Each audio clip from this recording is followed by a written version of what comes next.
দর্শক সবাইকে স্বাগত জীবনের জয়গানে। পাশে আছি একসাথে এবং আপনাদের সঙ্গে আছি আমি মৌসুমী মৌ। শুরুতেই ক্ষমা চেয়ে নিচ্ছি যেহেতু আমরা অনেকটা সময় দেরিতে এসেছি। তারপরেও আমরা জানি যারা আজকে আমাদের সঙ্গে আছেন প্রত্যেকে আমাদের ভালোবাসার মানুষ, সুতরাং আপনারা আমাদেরকে ক্ষমা সুন্দর দৃষ্টিতে দেখবেন। আর পুরো দোষটা আমি আমার কাঁধে নিচ্ছি, কারণ দোষটা আমার, ভুলটা আমার ফোনে সমস্যা। তাই আমরা সিদ্ধান্ত নিয়েছি সবাই মিলে আমরা আজকে জমিয়ে আড্ডা দিব এবং আড্ডার ছলে অনেক গুরুত্বপূর্ণ কথা আপনাদেরকে বলবো। আর সেই সঙ্গে আজকে আমি একা হোস্ট না, এখানে প্রত্যেকে হোস্ট।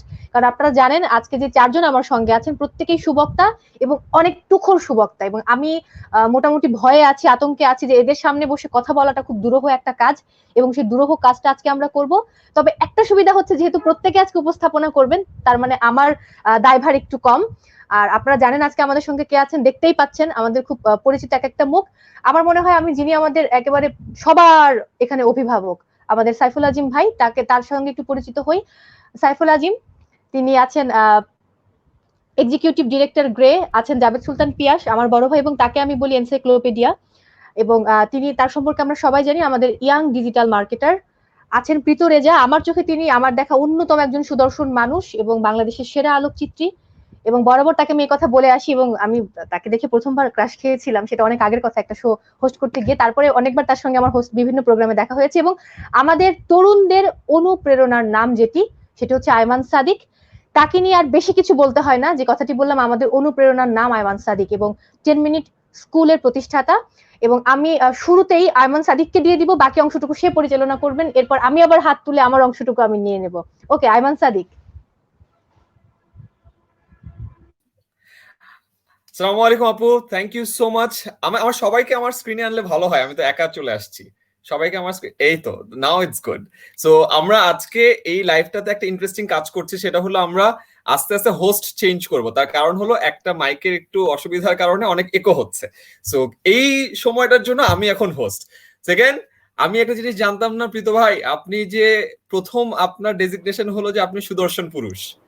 একটা মানুষের প্রথম ডেজিগনেশন যদি হয় সে সুদর্শন পুরুষ, তাহলে বাকি যারা পুরুষরা এখানে আছে তারা তো একটা ইনফিনিটি কমপ্লেক্সে ভুগবে, এবং অবশ্যই তাদের মধ্যে একটা জেলাসি কাজ করবে।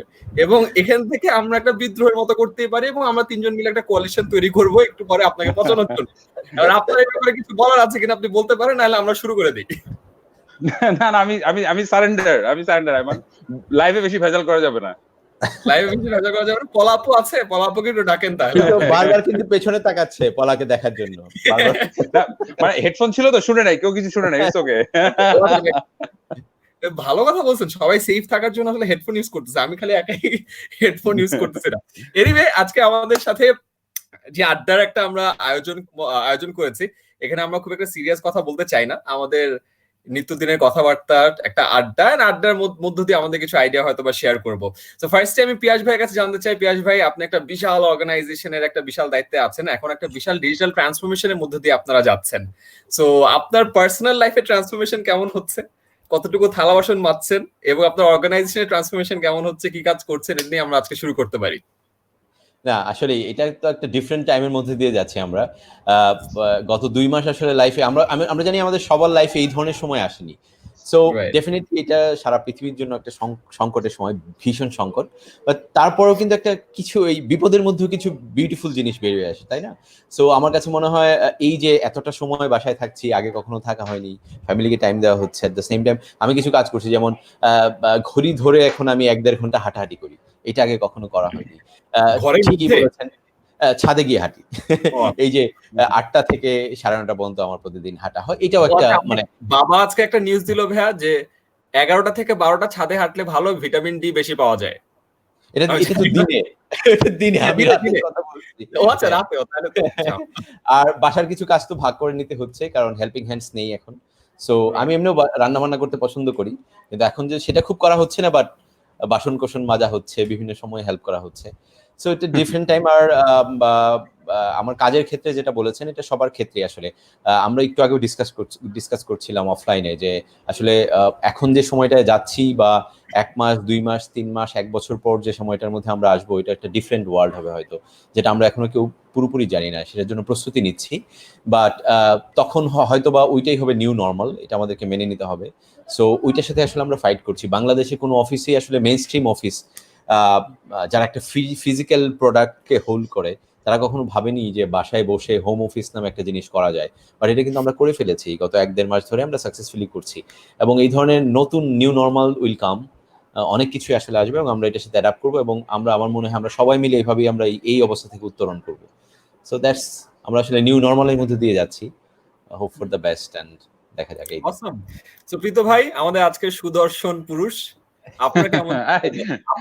আমাকে যদি আর পছন্দ হয় তাহলে কিন্তু আমি এই যে লিভ করলাম। না না না, আপনি সুদর্শন পুরুষ, আপনি আপনার নাম ব্যবহার করা হবে না। আপনার কি অবস্থা? আপনি আমি জানি আপনি action for auction for action এটা নিয়ে অনেক ব্যস্ত আছেন।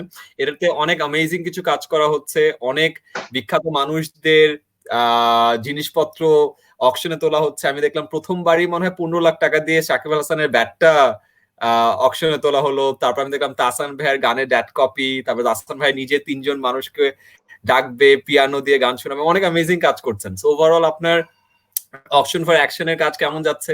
আপনার প্রীত রেজার প্রোডাকশনের কাজ কেমন যাচ্ছে? আপনার ওয়েডিং বিয়ে তো সব বন্ধ, আমি জানি না এখন আপনিও অনলাইনে জুমে ছবি টবি তুলতেছেন কিনা, মানে লাইফ কেমন যাচ্ছে আপনার? মানে আয়মান আমাকে প্রশ্ন করছে 6টা নাকি 3টা, মানে যাই হোক আমি শুরু করি। আপনি অনেক তাড়াতাড়ি উত্তর দেন, আমি জানি আপনি তাড়াতাড়ি দিয়ে দিবেন, অসুবিধা নাই।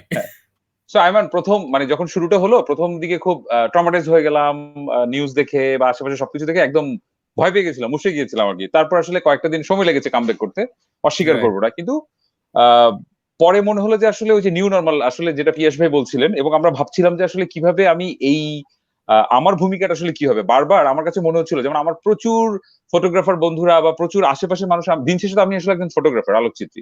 সো যে ফটোগ্রাফি নিয়ে একটু অনলাইন কোর্স করানো, এটা সেটা করানো, অনেক রকমের অনেক কিছু ছিল। কিন্তু আমার ভিতরে একটা টুকিটাকি করছিলামও, কিন্তু আমার ভিতরে একটা তাড়না কাজ করছিল যে আরো কিছু করা যায় কিনা, একটু গুরুত্বপূর্ণ একটা ভূমিকা রাখতে পারি কিনা। নিজের সাথে নিজের এক ধরনের একটা তীব্র যুদ্ধ হচ্ছিল, সেই ভাবনা থেকে ভাবছিল। এবং কোনোভাবে আমি চাইনি যে আমি রাস্তায় গিয়ে খুব ইচ্ছে করছিল যে একটু কাউকে সাহায্য করি বা একটু উপহার দেই বা ত্রাণ দেই, যেভাবে বলি না কেন। কিন্তু আমি ভাবছিলাম তাতে আবার একটা জিনিস ভালো করতে গিয়ে খারাপ করে ফেলবো। কারণ এই যে আমি কাউকে দিব, আমি তো আসলে সঠিক প্রোটোকলটা হয়তো মেনটেন করতে পারবো না, যেটা আসলে একজন রেড ক্রিসেন্টের স্বেচ্ছাসেবী জানবে, বা বিদ্যানন্দের একজন স্বেচ্ছাসেবী হয়তো সেটা আমার চেয়ে ভালো জানবে। তাহলে ওদেরকে কিভাবে আসলে একটু হ্যান্ড দেওয়া যায়? কারণ আমি যদি আজকে রাস্তায় বের হই তাহলে দেখা যাবে আমাকে পছন্দ করে এরকম 10-12টা পাগলও হয়তো বেরিয়ে পড়বে, যারা হয়তো ওইভাবে আমাদেরকে পছন্দ করে। সেই ভাবনা থেকে সেই জায়গা থেকে ভাবলাম যে বাসায় বসে আসলে সামাজিক উদ্যোগটাকে কিভাবে এগিয়ে নেওয়া যায়। তখন মাথায় আসলো যে আসলে, এবং আমরা এমন একটা কঠিন সময়ের মধ্যে দিয়ে যাচ্ছি, আমরা তো আসলে আমাদের শত্রুটাকে চিনি না। তো আমার কাছে মনে হলো যে প্রচুর মানুষ আসলে খাদ্য কষ্ট, এটা সেটা এই ধরনের একটা জিনিসের মধ্যে দিয়ে তো যাবেই। সেই ভাবনা থেকে ভাবলাম যে আমাদের কয়েকটা কাজ করা দরকার। একটা হচ্ছে অর্থ দরকার। তখনই আসলে মাথায় আসলো যে একটা যদি অকশন করা যায় ব্যাপারটা কেমন হয়, যে জেমসের যদি একটা পাঞ্জাবি বিক্রি করা যায়, হুমায়ুন আহমেদের যদি একটা হলুদ পাঞ্জাবি, হিমুর পাঞ্জাবিটা যদি আমরা সেল করতে পারি, সেটা দিয়ে যদি কিছু টাকা আসে, সেইটা একটা ব্যাপার ছিল। পাশাপাশি একটা ব্যাপার ছিল আয়মান, উচ্চবিত্তদেরকে নিয়ে ভাবার কিন্তু অনেক লোক আছে, নিম্নবিত্তদেরকে নিয়েও ভাবার কিন্তু অনেক লোক আছে, মধ্যবিত্তদের নিয়ে ভাবার কিন্তু লোক নাই। তো আমি ভাবছিলাম যে আমরা করোনা নিয়ে কাজ করব, কিন্তু করোনা নিয়ে কথা বলবো না, কারণ সব জায়গায় একই ধরনের কথাবার্তা হচ্ছে, হাত ধো, এ করো সে করো। মানে অনেকেই তো আসলে আমরা ফ্রাস্ট্রেটেড হয়ে যাচ্ছি, বা আসলে আমাদের আরো কিছু দরকার।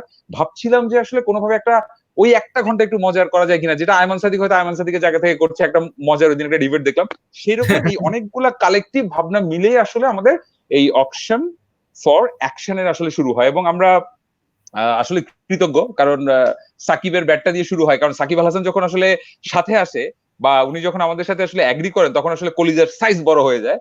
এবং সেই জিনিসটাই আসলে আমরা শুরু করেছি। এবং আমরা প্রথম ব্যাটটা 15 লক্ষ নয়, এটা আসলে 20 লক্ষ টাকা দিয়ে শুরু হয়েছে। এবং আমরা মাত্র 6টা এপিসোড করেছি এবং আমরা অলরেডি 50 লাখ টাকা উঠিয়ে ফেলেছি, আলহামদুলিল্লাহ। এবং মজার বিষয়টা হচ্ছে কি আয়মান, আমাদের এই প্ল্যাটফর্মে কিন্তু আমরা কোনো টাকা পয়সা ডিল করছি না। এটা যেটা হচ্ছে 15 থেকে 20টা স্বেচ্ছাসেবী সংগঠন, আমি যেটা বলছি যে ওরা তো আসলে কাজ করছে। সো আমরা যেটা করছি, শুধুমাত্র আমরা এই প্ল্যাটফর্মটাকে ইনিশিয়েট করছি। সেই টাকাটা যিনি ডোনেট করছেন, তিনি সরাসরি এই 15-20টা থেকে একটাকে পছন্দ করছেন বা দুটোকে পছন্দ করছেন, টাকাটা সরাসরি সেখানে চলে যাচ্ছে। সো এই কাজটা করে এখন আসলে অনেক বেশি ব্যস্ত হয়ে পড়ছি, শারীরিক মানসিক দুভাবেই, কিন্তু এক ধরনের আনন্দ নিয়ে প্রতিদিন ঘুমাতে যাচ্ছি। ইয়াস, আরো 1000টা মানুষ নিশ্চয়ই আগামীকালকে খাওয়ারটা ব্যবস্থা হয়ে যাবে। কথা বলবে প্রীত ভাই, আমাদের সবার এখন মাইক বন্ধ করতে হবে, নাহলে কিন্তু একো শুরু হবে। মাইক বন্ধ। গলার মধ্যে মানুষের ঝগড়া করার জন্য চুলকায়, আমার কথা বলার জন্য চুলকাচ্ছে, মানে এতক্ষণ চুপ থাকাটা খুব কষ্টকর। আর তার থেকে বড় কথা, আমি এখন সবাইকে শুনতে পাচ্ছি না, কিন্তু প্রীত ভাই তখন পিয়াস ভাইকে আয়মান ভাই অনেক পচাচ্ছিল সে থালা বাসন মাজে কিনা, কিন্তু সেম কাজটা কিন্তু প্রীত ভাই করছে। প্রীত ভাই আমাদেরকে বলেছেন যে প্রীত ভাই সেই কাজটা করছেন বাসায়। আর আরেকটি বিষয় হচ্ছে, কোশ্চেন এখানে অনেকগুলো, আমার মনে হয় একসঙ্গে আমি অনেক কথা বলি, কারণ যেহেতু আমার মাইক্রোফোনে প্রবলেম হচ্ছে। পিয়াস ভাইয়া যে বিষয়গুলো বলেছেন, প্রথম আলোর কথা, অন্য পত্রিকাগুলোর চাইতে কিন্তু প্রথম আলো আমরা দেখতেই পাচ্ছি ডিজিটালি কতটা এগিয়ে আছে, যেহেতু সকল কর্মী বাসায় বসে অফিস করে প্রথম আলো পত্রিকা নিয়মিত এখনো বের করছে। অর্থাৎ আমরা যে কাগজে পত্রিকা সেটাও কিন্তু পাচ্ছি, অনলাইনেও পাচ্ছি। সুতরাং এই যে একটা প্রস্তুতি, অবশ্যই প্রথম আলোকে আগে থেকে প্রস্তুতি নিতে হয়েছিল। পিয়াস ভাইয়ের কাছে জানতে চাওয়া, এই প্রস্তুতি কবে থেকে নিল এবং আগামীর দিনে কাগজে পত্রিকার ভবিষ্যৎ কতটা মনে করছেন। একই সঙ্গে আমি একবার একটু কোশ্চেন করে যাব, যেহেতু আমার মাইক্রোফোনে প্রবলেম। সাইফুল আজিম ভাইয়া, কোশ্চেন গুলো সবাইকে মাথায় রাখতে হবে, আজকে শোটা একটু ডিফারেন্ট। এই করোনা পরবর্তী সময়ে অনেক মানুষ বেকার হয়ে যাবে, তাদের কোনো কাজ থাকবে না, তারা হতাশায় ভুগবে, এখনো আমরা হতাশায় ভুগছি। এবং একইভাবে তারা কিন্তু যখন পরবর্তী সময়ে তাদেরকে আবার দাঁড়াতে হবে, তখন তারা ভাববে আমরা কি করব বা আমাদের করণীয় কি, আমাদেরকে কিভাবে এগিয়ে যেতে হবে। সেক্ষেত্রে যারা চাকরি হারাবে বা যারা হতাশায় ভুগবে, তাদের ক্ষেত্রে করণীয় কি। এবং প্রীত ভাইয়া, এই না বলার যে একটা বিষয়, আপনার না নিয়ে একটি বই আছে এবং আপনি বলেছেন না শব্দটি আপনার জীবনের একটি চূড়ান্ত সফলতা এনে দিয়েছে। তিনজনের কাছে তিনটা প্রশ্ন করে ফেলেছি এবং আয়মান সাদিক ভাইয়ার কাছে প্রশ্নটা আমি পরে আবার বলবো। আপাতত আমি আমার মাইক্রোফোন মিউট করছি।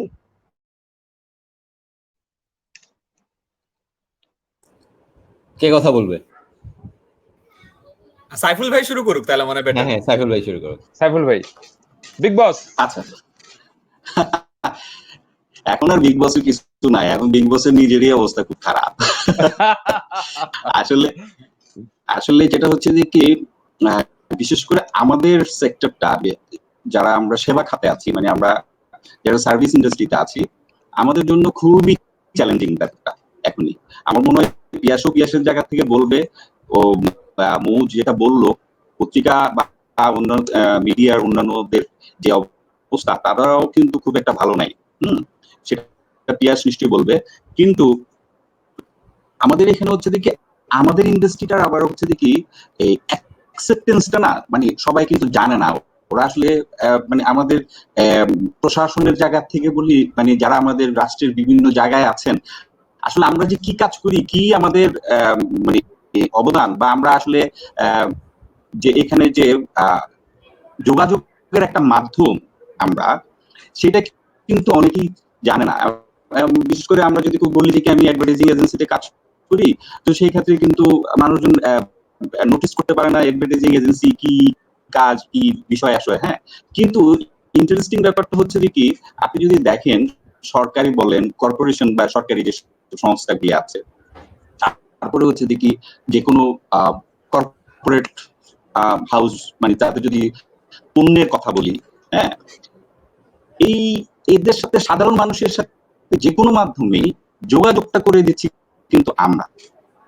এবং সেখানে কিন্তু শুধু আমরা অ্যাডভার্টাইজিং এজেন্সি আছি তা না, কিন্তু এখানে কিন্তু অনেক মাঝখানে কিন্তু অনেকগুলি আরো অনেকগুলি প্রতিষ্ঠান বা অনেকগুলি মাধ্যম আছে। সেক্ষেত্রে টিভি আছে, নিউজ পেপার আছে, তারপর হচ্ছে যে কি আপনার ইভেন্ট ইন্ডাস্ট্রি আছে, তারপর হচ্ছে যে কি পিআর এজেন্সি আছে।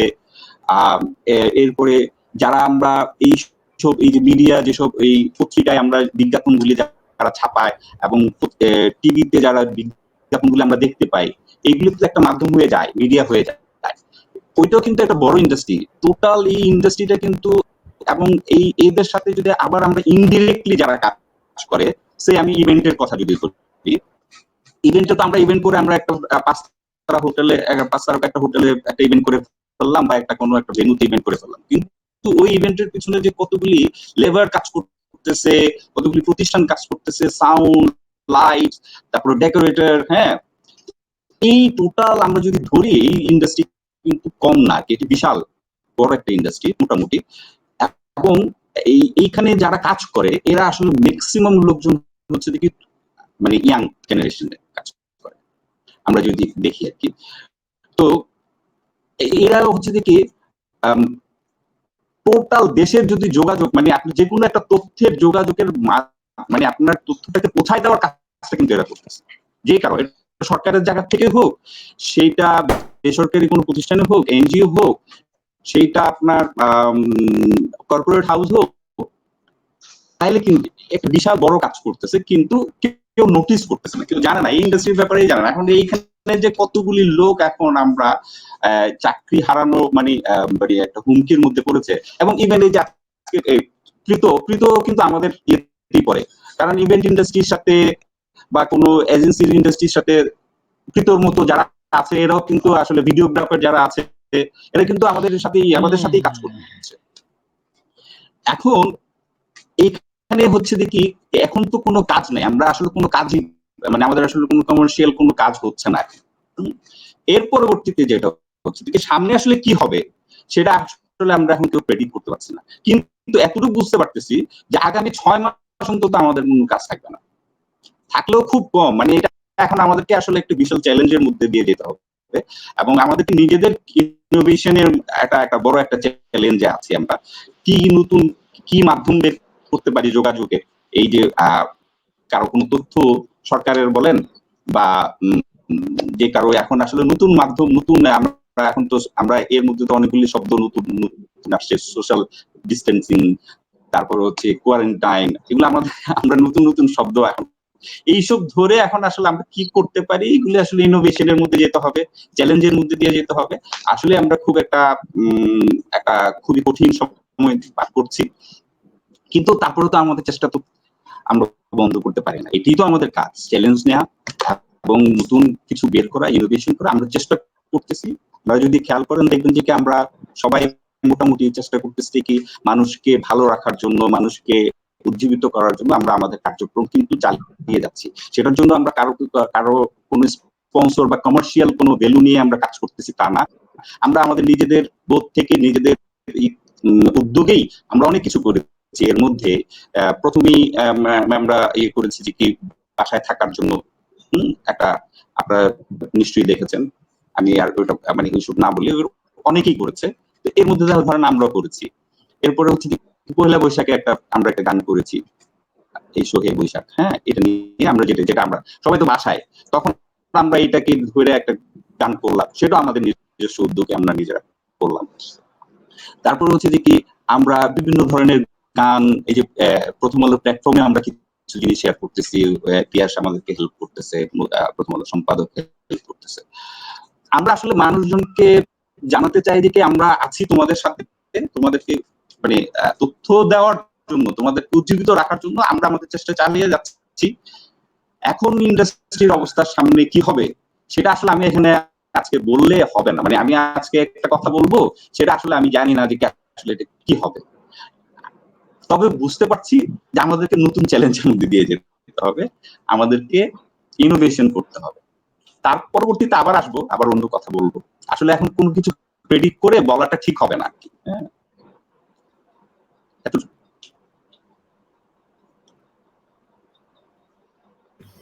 আমি আসলাম মৌসুমী আপু হাত তুলে। সো প্রীত ভাইয়ের জন্য কয়েকটা কোয়েশ্চেন ছিল মৌসুমী আপুর। প্রীত ভাই আপনার কি মনে আছে? আমারও কয়েকটা কোয়েশ্চেন ছিল। কয়টা মনে আছে? প্রশ্ন ছিল না নিয়ে, সেটা মনে আছে। হ্যাঁ, ওইটা বলে ফেলি তাইলে নাকি, যেটা মনে আছে বলেন, যা মনে আছে। মানে এইটা অনেকবার অনেক জায়গায় বলছি যদিও, কিন্তু যেহেতু প্রশ্ন আসছেই, সেটা হচ্ছে যে না, আমার কাছে আসলে আমি আমার একটা না হচ্ছে আসলে আমার প্রিয় শব্দ। কেন না, ছোটবেলা থেকে আমি আসলে সবচেয়ে বেশিবার যে শব্দটা শুনেছি সেটা হচ্ছে না। এটা করো না, এটা দেখো না, এটা করো না, ওইখানে যাও না, ওই বিষয় নিও না, না না না না না। তো ছোটবেলা থেকে না শুনতে শুনতে আমাদের মতো একটা তরুণের বেড়ে ওঠাই হয় আসলে আমার দিয়ে যে কিছু হবে না এইটাও মোটামুটি জানা হয়ে যায়, এবং যেই কারণে আসলে, এবং মেয়েদের ক্ষেত্রে সেটা অনেকটা, তোর যেহেতু কিছুই হবে না, রিক্সাওয়ালাও তোরা বিয়ে করবে না, মানে সো ওই নাটার মধ্যে দিয়ে বেড়ে ওঠার কারণে আমাদের আসলে বোধ করি আসলেই কিছু হয় না। সো আমি বলেছিলাম উল্টা হয়েছে আমার ক্ষেত্রে, আমার লাইফে যারা যারা আমাকে না বলেছে। হ্যাঁ এই জন্য তুমি করোনা নিয়ে আসলা, এই জন্য তুমি করোনা নিয়ে আসলা। না, কি যেন বলছিলাম, আচ্ছা হ্যাঁ, তো এই জন্য কিন্তু আমার ক্ষেত্রে উল্টোটা হয়েছে, যেটা যে যারা যারা আমার লাইফে না বলেছে, আয়মান এবং মৌ যেহেতু প্রশ্নটা করেছে, ওরা আসলে ওদের সবাইকে আমি রীতিমতো আমার বইটা ওদের জন্য উদ্দেশ্য করে লিখেছি, যে আমি থ্যাংক ইউ, কারণ আমাকে যে যখন যেভাবে না বলেছে সেটা আসলে আমার জন্য অনুপ্রেরণা হয়ে কাজ করেছে। আমি নিজেকে নিজে সেই চ্যালেঞ্জটা দিয়েছি, অবশ্যই ফেসবুক স্ট্যাটাসের মাধ্যমে না, আমাকে হয়তো কেউ কিছু বলেছে, সো আমি সেটা নিজেকে চ্যালেঞ্জটা দিয়েছি, দিয়ে আমি সেটাকে আসলে ডেভেলপ করছি। সো আমার লাইফে প্রত্যেকটা না বলা মানুষকে ধন্যবাদ। সো হোয়াটস নেক্সট আপনার ফটোগ্রাফিতে, হোয়াটস নেক্সট ভাইয়া, মানে হোয়াটস দি প্ল্যান? এটা খুব কঠিন একটা সময় আয়মান, আমরা আসলে জানি না। আর বিশেষ করে আমি যেই কাজটা করি সেই কাজটা একদমই ঘটা করে হয়, মানে লুকিয়ে ছাপিয়ে হয় না আর কি। সো হই হুল্লোড় হয়, উৎসব হয়, সেই জিনিসগুলো মানে গ্যাদারিং এর ছবিগুলোই আসলে আমার আমার তোলা হয়, বা আমি যা যা কিছু করি আর কি। সো আমি আসলে ভীষণ চিন্তিত, কারণ আমি একা বলে না, আমরা হয়তো কিছু মানুষ একা, কিন্তু আমরা হয়তো বা কিছুদিন হয়তো করে ফেলতে পারবো। কিন্তু যেহেতু আসলে আমরা একটা প্রতিষ্ঠান নিয়ে কাজ করি, আপনি জানেন যে আমার পিতরেজা প্রোডাকশন বা ওয়েডিং ডে যাই বলে আমরা একটা টিম আছে, আমি আসলে ওইটা নিয়ে চিন্তিত। আমি হয়তো 1 মাস 2 মাস বা খুব বেশি হলে 3 মাস হয়তো কোনোভাবে টেনে টুনে হয়তো একটা ব্যাকআপের ব্যবস্থা করে ফেলবো, তারপর কি হবে আমি জানি না। সো ডেফিনেটলি, কিন্তু এর মধ্যে আসলে আইমান এগুলো ভাবতে থাকলে না আসলে হতাশা মানে এমন ভাবে চেপে ধরে। সো উল্টো জিনিস ভাবছি কি করা যায়, এর মধ্যে নিজেকে ঝালাই করি, নতুন করে কিছু করা যায় কিনা, নতুন করে কিছু ভাবি কিনা। এই জন্য মাঝে মাঝে যে পিয়াস ভাই, আয়মান সাদিক, সাইফুল আজম সহ এরকম আরো যে মানুষগুলি আসলে ভবিষ্যৎ দেখতে পায়, এদের সাথে নানাবিধ ছলছুতে আলাপ করার চেষ্টা করি, ভাই বলেন তো কি হইতে পারে। তো সেখান থেকে বুদ্ধি নেওয়ার চেষ্টা করি। তো আমার কাছে মনে হয় যে এটা তো আসলে আমরা সবাই মিলে খুব কঠিন একটা সময়ের মধ্যে দিয়ে যাচ্ছি, সলিউশনটা বোধহয় এখন কারো কাছে নাই, কিন্তু আমাদেরকে আসলে সবভাবে প্রস্তুত থাকতে হবে, সেটা মানসিক শারীরিক সবভাবে। আমি যেমন ব্যাকআপ প্ল্যান গুলো করছি, আমার অনেস্টলি ব্যাকআপ প্ল্যান করছি, কি কি হতে পারে না হতে পারে, কারণ চেষ্টা তো করতেই হবে না, সেটাই। উপায় তো নাই, ট্রু। পিয়াস ভাই, আপনার কাছে তো সব নিউজ আসে, আপনাকে তো মৌসুমী আপু বললো যে encyclopedia, and literally digital encyclopedia, constantly updated. So এখন আমরা সোশ্যাল মিডিয়াতে গেলেই দেখি যে প্রচুর রিউমার ছড়াচ্ছে, প্রচুর গুজব ছড়াচ্ছে, অনেক জায়গায় না জেনে আমরা নিজেরাও হয়তো বা অনেক কিছু বলে ফেলি যেটা হয়তো বলা উচিত না, যেটা একজন মানুষ অন্যভাবে নিচ্ছে। তো আপনি তো একেবারে বাংলাদেশের সব থেকে বড় নিউজ ডিস্ট্রিবিউটর, এন্ড সব থেকে বেশি মানুষ আপনাকে ফলো করে, আপনার পেজটাকে ফলো করে, আপনার প্ল্যাটফর্ম গুলো, আপনার ওয়েবসাইট গুলোকে ফলো করে। So what's your thought on এই যে এই গুজব news and in fact the newspaper business? আমরা কি আদৌ, ফর এক্সাম্পল আজকে বুঝছে নামাজ পড়ার সময় দেখলাম যে প্রথম আলো থেকে আসছে, না না না এটা তো অনেক আগেকার। ও আচ্ছা ঠিক আছে। তো এই যে মানুষ আস্তে আস্তে অনলাইনের দিকে ঝুঁকে যাচ্ছে, এটা কি বিহেভিয়ারাল প্যাটার্নেও কি চেঞ্জটা আসতেছে? এন্ড সামনে যখন দ্য নিউ নর্মালের কথা আমরা প্রায় বলি, সো নিউ নর্মালটা এই নিউজ পেপার ইন্ডাস্ট্রির জন্য, সোশ্যাল মিডিয়া কন্টেন্টের জন্য কেমন হবে? না, অনেকগুলো প্রশ্ন। যদি আমি ফার্স্টে শুরু করি হচ্ছে সোশ্যাল মিডিয়ার যে কথাটা বললেন যে গুজব বা ফেক নিউজ, আসলে এই সময়ে আমরা দেখি এখনো যে অনেক সেলিব্রিটি যাদেরকে অনেকেই ফলো করেন, তারা অনেক সময় শেয়ার করেন যে অমুক পাতা খেলে 3 দিনে করোনা শেষ হয়ে যাবে, রাইট? এবং আমাদের পরিচিত মানুষ যাদেরকে আমার মতো আপনার মতো অনেকেই ফলো করি।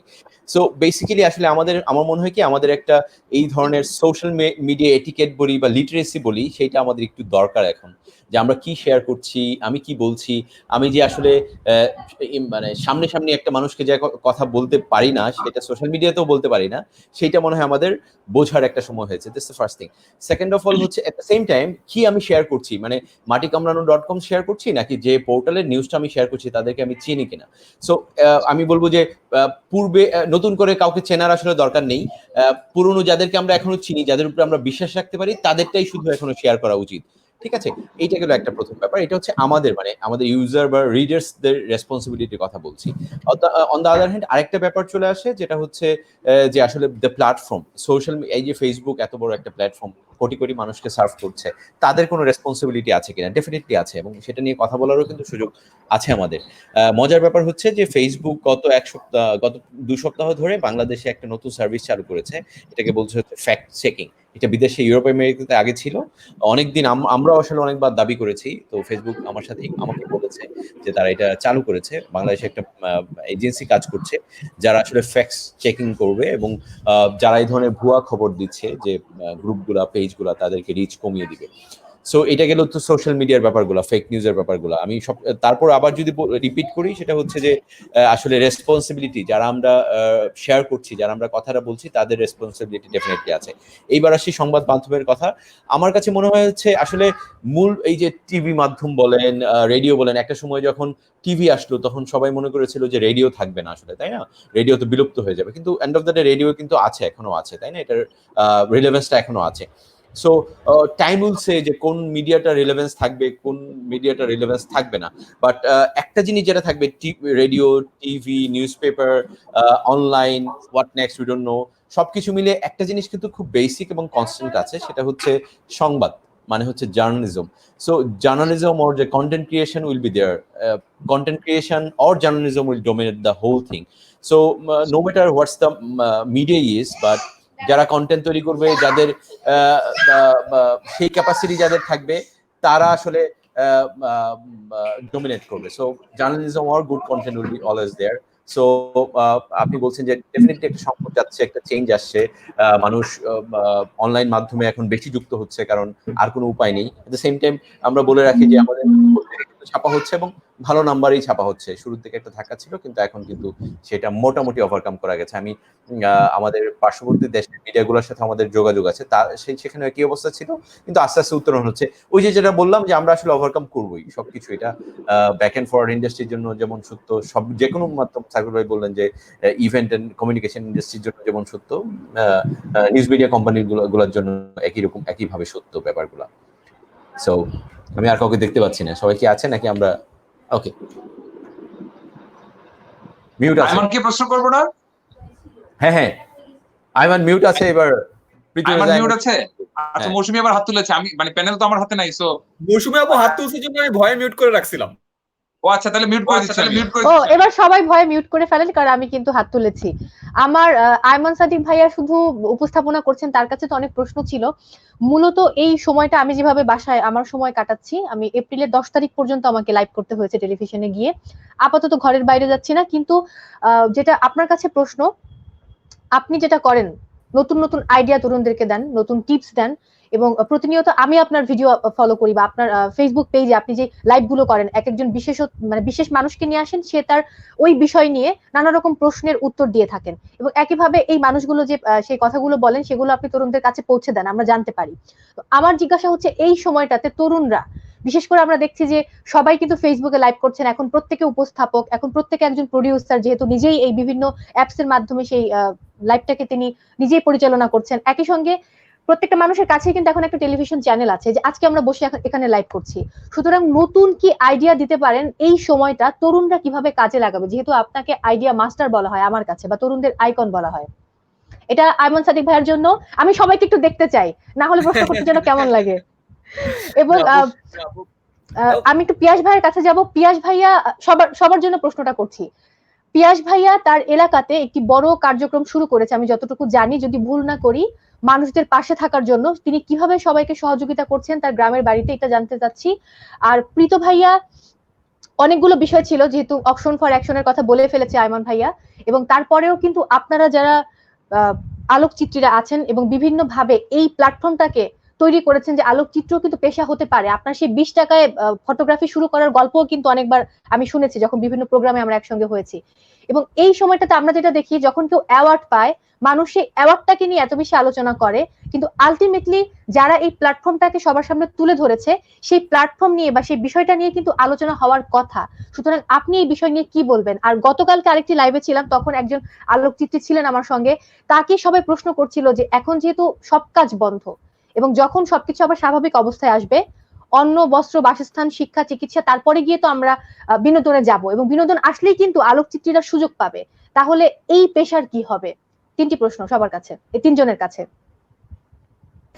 অলরাইট, সো আমি শুরু করি। আমরা একটা ছোট্ট প্ল্যান করেছি আপু, যে আমার এই ক্রাইসিসের সময় আমি মাথা থেকে আমার ক্রাইসিসটা দূর করে ফেলি। সো আমি টিভি দেখি না, আমি ডেইলি একবার নিউজগুলো দেখি, প্রথম আলো news, daily star news update দেখি, আর সব নোটিফিকেশন বন্ধ, কিছু বিপটিপ কিছু আসবে না, এন্ড আমি উল্টা পাশে রাখি। এন্ড আমি আমার রুটিনে আমার কাজটা একটু বাড়াই দিছি। সো আমার যেমন ডেইলি লাইভ আছে, অনেকজন বলে যে ডেইলি কেন লাইভ করো, আমি রুটিনের জন্য, আমার প্রতিদিন রাত 10টার সময় একটা কিছু লাগবে। আমি এটাতে ব্যস্ত থাকি, লোকজনকে ডাকি, ইনভাইট করি, স্ক্রিপ্ট রেখে ব্যস্ত থাকি। সকালে একটা প্ল্যান করছি, মিটিং গুলো সেট করে ফেলছি, মানে এত যখন ব্যস্ত থাকি তখন অন্য কিছু ভুলে যাই। দ্বিতীয়ত প্রিয়ত ভাই যেমন বললো, ওনার যেমন টিম আছে, আমাদের যেমন 62 জন আছে। আমার ফার্স্ট একটা আইডিয়া ছিল যে না, আমরা কাউকে লে অফ করবো না, কোনো পে কাট করবো না, কি করা যায়। আমার বাসার পাশে স্টুডিও থাকার কারণে যে কাজটা করছি, আমি প্রতিনিয়ত ভিডিও বানাচ্ছি। যেমন পিয়াস ভাইকে বলেছিলাম যে পিয়াস ভাইকে নক, পিয়াস ভাই কি কাজ করা যায় বলেন তো, প্রথম আলোর সাথে আমরা একটা প্রজেক্ট করতে পারি নাকি, এটা করতে পারি। পিয়াস ভাইকে আমরা 2টা প্রজেক্টের কথা বলেছি। আমি আর অন্য জায়গায় যত ধরনের, যেমন রবির এই ভিডিও, ওর এই ভিডিও, যত অ্যাওয়ারনেস ভিডিও আমি করতে থাকি। ভালো কথা, এখন এই মুহূর্তে যতটুকু ব্যস্ত থাকা যায় ওই ব্যস্ত থাকার ব্যবস্থা করছি। এন্ড আমি একটা ছোট কাজ করলাম, আমার টিমকে নিয়ে বিভিন্ন লাইভে গেম খেলি, লাইভে বিভিন্ন মানুষকে ইনভাইট করি। আমাদের যারা টিচার আছে ওদেরকে ব্যস্ত রাখার জন্য লকডাউনের একদম শুরুতে ওদের সবার বাসায় আমি হোয়াইট বোর্ড পাঠিয়ে দিয়েছি যে তোরা কি করবি, বসে বসে ব্যস্ত থাকবি আর ডিপ্রেশন মার্কা স্ট্যাটাস দিবি, সেসব গালাগালি না করে এক কাজ কর, তোরা ক্লাস নিতে থাক। তো সবার বাসায় হোয়াইট বোর্ড পাঠিয়ে দেওয়া হয়েছে, এখন সবাই ডেইলি ক্লাস নেয়। তো আমরা খালি আমাদেরটা দেখি, বিকজ আমাদের ফ্রেন্ড সার্কেলে পিয়াস ভাই আছে, আপনি আছেন, প্রীত ভাই আছেন, বাট আমাদের একটা গ্রুপ আছে, এটা নাম হলো 10 মিনিট স্কুল লাইভ। ওখানে 15 লক্ষ মেম্বার আছে এবং প্রতিদিন ওখানে আমরা 8টা থেকে 12টা লাইভ ক্লাস নিই। সো এসএসসি এবং এইচএসসি পুরো সিলেবাস আমরা কভার করে ফেলেছি। এখন এত বেশি মানুষ লাইভ ক্লাস নিচ্ছে, টিচাররা এখন কম্পিটিশন করে যে কে কোন স্লটটা নিবে, রাত 8টার স্লট হাই ভলিউম ওটা কে নিবে। করতে করতে এখন এমন অবস্থা যে ঈদের আগে সিলেবাস শেষ হয়ে যাচ্ছে। সো মোটামুটি আমার টিম ব্যস্ত আছে, আলহামদুলিল্লাহ টিম ঠিক আছে, আমিও কাজের মধ্যে ব্যস্ত আছি। এখনো কাজগুলো আসতেছে, যতক্ষণ পর্যন্ত কাজের মধ্যে থাকি, বলে না মানুষ কাজের মধ্যে বাঁচে, দিন শেষে তো আমরা আসলে সেটাই, ওইটার মধ্যে ব্যস্ত থাকার চেষ্টা করতেছি আর কি। আর যারা স্টুডেন্ট আমাদের আপনাদের প্ল্যাটফর্ম থেকে দেখবে তাদেরকে বলবো যে আমাদের সব টিচাররা ক্লাস নিচ্ছে, ক্লাসগুলো দেখি। আর যারা ইউনিভার্সিটি স্টুডেন্ট তাদেরকে আমি একটু হালকা অ্যালার্ম দিতে চাই যে অনেকেরই হয়তোবা এই মোমেন্টটা মনে হচ্ছে যে নেটফ্লিক্স দেখার সময়। আমি হাত জোর করে তাদেরকে রিকোয়েস্ট করছি, এটা কিন্তু ছুটির সময় না বাবা। তোমরা আমার ছোট জন্য আমি বলছি, যারা ইউনিভার্সিটি স্টুডেন্ট, সামনের দিনগুলো অনেক কঠিন হবে। এখন অনেক বড় বড় অর্গানাইজেশনও মানুষ লে অফ করছে, পে কাট করছে, কারণ উপায় নাই। পৃথিবীতে না, বাংলাদেশে এমনিতে আনএমপ্লয়মেন্ট রেট অনেক হাই ছিল, এখন আরো বেড়ে যাবে। তোমাদের ইউনিভার্সিটি থেকে পাস করতে আরো বেশি সময় লাগবে, চাকরি পেতে আরো বেশি কষ্ট করতে হবে। অনেক স্টুডেন্ট আছে যারা বিসিএস এর নেক্সট এক্সামটা দিতে পারতো, হয়তো বা দিতে পারবে না। এখন কি করবা? এখন নেটফ্লিক্স না দেখে প্লিজ এটাকে পরবর্তী যুদ্ধের জন্য একটা প্রিপারেশন টাইম হিসেবে যেন আমরা নিই, নতুন নতুন স্কিল গুলো যেন অ্যাকোয়ার করি। 21st সেঞ্চুরি স্কিল নিয়ে আমরা অনেক লাফালাফি করছি। আমরা ভাবতাম যে আচ্ছা ওই স্কিল মেবি 25 সালে লাগবে, 30 সালে লাগবে, না 2020 সালে লাগবে, এই মুহূর্তে লাগবে। সো এক্সট্রাকশন নিয়ে খুব একটা চিন্তা ভাবনা না করে আমাদের লাইফের নেক্সট টাইম গুলোতে আমরা কিভাবে টাকা পয়সা এক্সট্রাক্ট করবো ওইটা নিয়ে চিন্তা ভাবনা করলে better. So this is the time, মানে যুদ্ধ আসতেছে, প্রিপারেশন টাইম। সো এটাই হলো আমার মনে হয় যে রিকোয়েস্ট থাকবে ফর দ্য স্টুডেন্টস। পিয়াস ভাই বলেন, অফ টু ইউ। না না, ওয়ান্ডারফুল। আসলে এটাই আমার কাছে মনে হয় যে আইমানের কাছে আমি সবসময় শিখি যে একটা জিনিস আমিও চেষ্টা করছি, সেটা হচ্ছে যে কাজের মধ্যে থাকা। এটা একটা হচ্ছে ডিপ্রেশনটা কম হয়, 2 হচ্ছে আসলে এই সময়টাকে কাজে লাগানো। কারণ হচ্ছে এখন আমার কাছে মনে হয়, আমি আমার টিমের ছেলেপেলেদেরকে সবসময় বলি যে যেটা হচ্ছে এখন তো হোম অফিস, কিন্তু এটাকে যদি কেউ হোম ছুটি, মানে এটা ছুটি হিসাবে নিয়ে নেয়, তাহলে কিন্তু নিজের ভিতটাকে আসলে দুর্বল করবে। কারণ ইটস রিয়েলিটি যে হচ্ছে আমরা যত কিছু বলে, আমি আমার প্রতিষ্ঠানের কথা বলছি না, অন্য প্রতিষ্ঠান, যে কোনো প্রতিষ্ঠানেই এটার পর একটা নতুন রিয়েলিটি আসবে, সেখানে হচ্ছে ছাঁটাই, পে কাট, বিভিন্ন ইস্যু কিন্তু আসবে। সো এই সময়টা যারা কাজে লাগাচ্ছে না, এই সময়টা যারা একটু আরাম করছে, তারা কিন্তু বিপদের মধ্যে পড়বে। সো এটা একটা ব্যাপার। প্লাস হচ্ছে যখন একটা বিপদ আসে তখন মানে আসলে আমাদের চেষ্টাটা বাড়াতে হয়। চেষ্টা বাড়ালেই হয়তো আমরা বিপদটাকে একটু মিনিমাইজ করা যায়, বা এটার এফেক্টটাকে হয়তো আর একটু মিনিমাইজ আমরা করতে পারবো। That's all. আর একটা প্রশ্ন ছিল যে আমাদের ওই যে ভলান্টারি একটা উদ্যোগের কথা আমি সুযোগ পেয়ে একটু বলেই নিই, যেটা হচ্ছে আমরা তো আসলে ছোট মানুষ, আমাদের তো অনেক কিছু করার নাই, তারপর বিভিন্ন উদ্যোগে সবাই নিশ্চয়ই করছে। সে ফর এক্সাম্পল আমাদের বন্ধুদের একটা গ্রুপ আছে ইত্যাদি, বিভিন্ন জায়গা থেকে আমরা বিভিন্নভাবে করছিলাম। তারপরে আমাদের কাছে মনে হলো যে আমি না শুধু আমার গ্রামের আমার আত্মীয় প্লাস যারা, বিশেষ করে যারা ঢাকায় থাকেন, তারা আমাদের কাছে মনে হলো যে আমরা আমাদের নিজের গ্রামের জন্য কিছু করতে পারি কিনা। তো আমার গ্রামটা হচ্ছে নেত্রকোনায়, মদনপুর, এবং খুব ঐতিহ্যবাহী একটা গ্রাম, বেশ বড় একটা গ্রাম, অনেক বড়, প্রায় 12-14 হাজার মানুষ থাকে, অনেক বেশ উন্নত গ্রামও বলা যায়। তো ওখানেও আমরা খোঁজ নিচ্ছিলাম যে ওখানকার মানুষগুলোর কি অবস্থা। সো আমরা ভাবলাম যে আমরা তো আসলে অনেক বড় পরিসরে সাপোর্ট দিতে পারবো না, সো ওয়াই নট আমরা আমাদের গ্রামটা নিয়ে কিছু করি। তো we started with like creating awareness, and আমরা আসলে চেষ্টা করেছিলাম যে ওই গ্রামের যে তরুণ ছেলেরা আছে যারা গ্রামের কলেজে বা নেত্রকোনা কলেজে পড়ে বা ঢাকা থেকে যারা ছুটিতে গিয়েছে তাদেরকে একত্রিত করে তাদেরকে বলেছি যে ওয়াই নট তোমরা এটা করো, এবং তারা বিউটিফুলি কাজটা করেছে। প্রথম সপ্তাহে যেটা যেটা তারা করেছে, বাজারে আমাদের গ্রামে যে বাজার আছে এই বাজারটাকে তারা মাঠে নিয়ে এসেছে এবং দূর দূর করে বসিয়েছে, ওয়ান্ডারফুল। এবং মাইকে মসজিদ, আমাদের গ্রামে বেশ কয়েকটা মসজিদ আছে, মসজিদ থেকে পালাক্রমে তারা অ্যাওয়ারনেস মেসেজগুলো গ্রামের মানুষকে, কারণ এটা কিন্তু ট্রু, আমরা যারা একটু তাও আমরা মনে করি যে আমরা একটু অ্যাওয়্যার, কিন্তু গ্রামে গেলে কিন্তু সেটা অন্য চিত্র পাওয়া যায়। মানুষ এখনো কিন্তু বিভিন্ন বিশ্বাসের উপর আছেন যে আমাদের এটা হবে না, ওইটা হবে না, এখানে আসবে না, ইত্যাদি ইত্যাদি। সো এই কাজটা করেছিলাম। সেকেন্ড আমরা যেটা করেছি যে একটু সাহায্য করা যায় কিনা যারা একটু who are actually in need. So we created a list of 350 people, families actually, যারা আসলে একটু নিডে আছে, এবং আমরা একটা খুব মানে গোছানো ভাবে আমরা একটা লিস্ট তৈরি করেছি এবং তাদের কি দরকার, সে ফর এক্সাম্পল প্রথম 10 দিনের খাবার, তারপর হচ্ছে ইফতারের জন্য কিছু করা, নেক্সট আমরা কি করতে পারি, এখন আমরা ভাবছি সাস্টেনেবল কিছু করা যায় কিনা। সো এটা কিন্তু আমাদের গ্রামের মানুষই বিভিন্নভাবে হেল্প করছেন। এবং আমরা একটা ইন্টারেস্টিং কাজ করেছি যে আমরা একটা সময় দেখেছি যে যারা গ্রামে বিশেষ করে যারা সবজি প্রোডাকশন করছে, আমাদের এদিকে মিষ্টি কুমড়া, লাউ, শসা এগুলো খুব ভালো হয়, তারা বাজারের দাম পাচ্ছেন না। সো আমরা করেছি কি, সেইগুলো একটু বেটার দামে কিনে সেগুলো আবার ডিস্ট্রিবিউট করার চেষ্টা করছি। সো লোকাল একটা ইকোসিস্টেম তৈরি করার আমরা চেষ্টা করছি। এবং সবচেয়ে বড় কথা হচ্ছে এই জিনিসগুলো আমি জাস্ট একটা গ্রুপ খুলে দিয়েছি আমরা, আমার মদনপুর নামে, কিন্তু এটা কিন্তু রান করছে আমার গ্রামের সেই তরুণ ছেলেটাই, যারা আসলে শহরে আছে, ইভেন যারা বিদেশে আছে আমাদের গ্রামের অনেকেই, তারা কিন্তু এটাকে খুব মানে খুব মন থেকে এটা করছেন, এবং it's very active platform, and I am really proud of it যে I am being a part of ইট।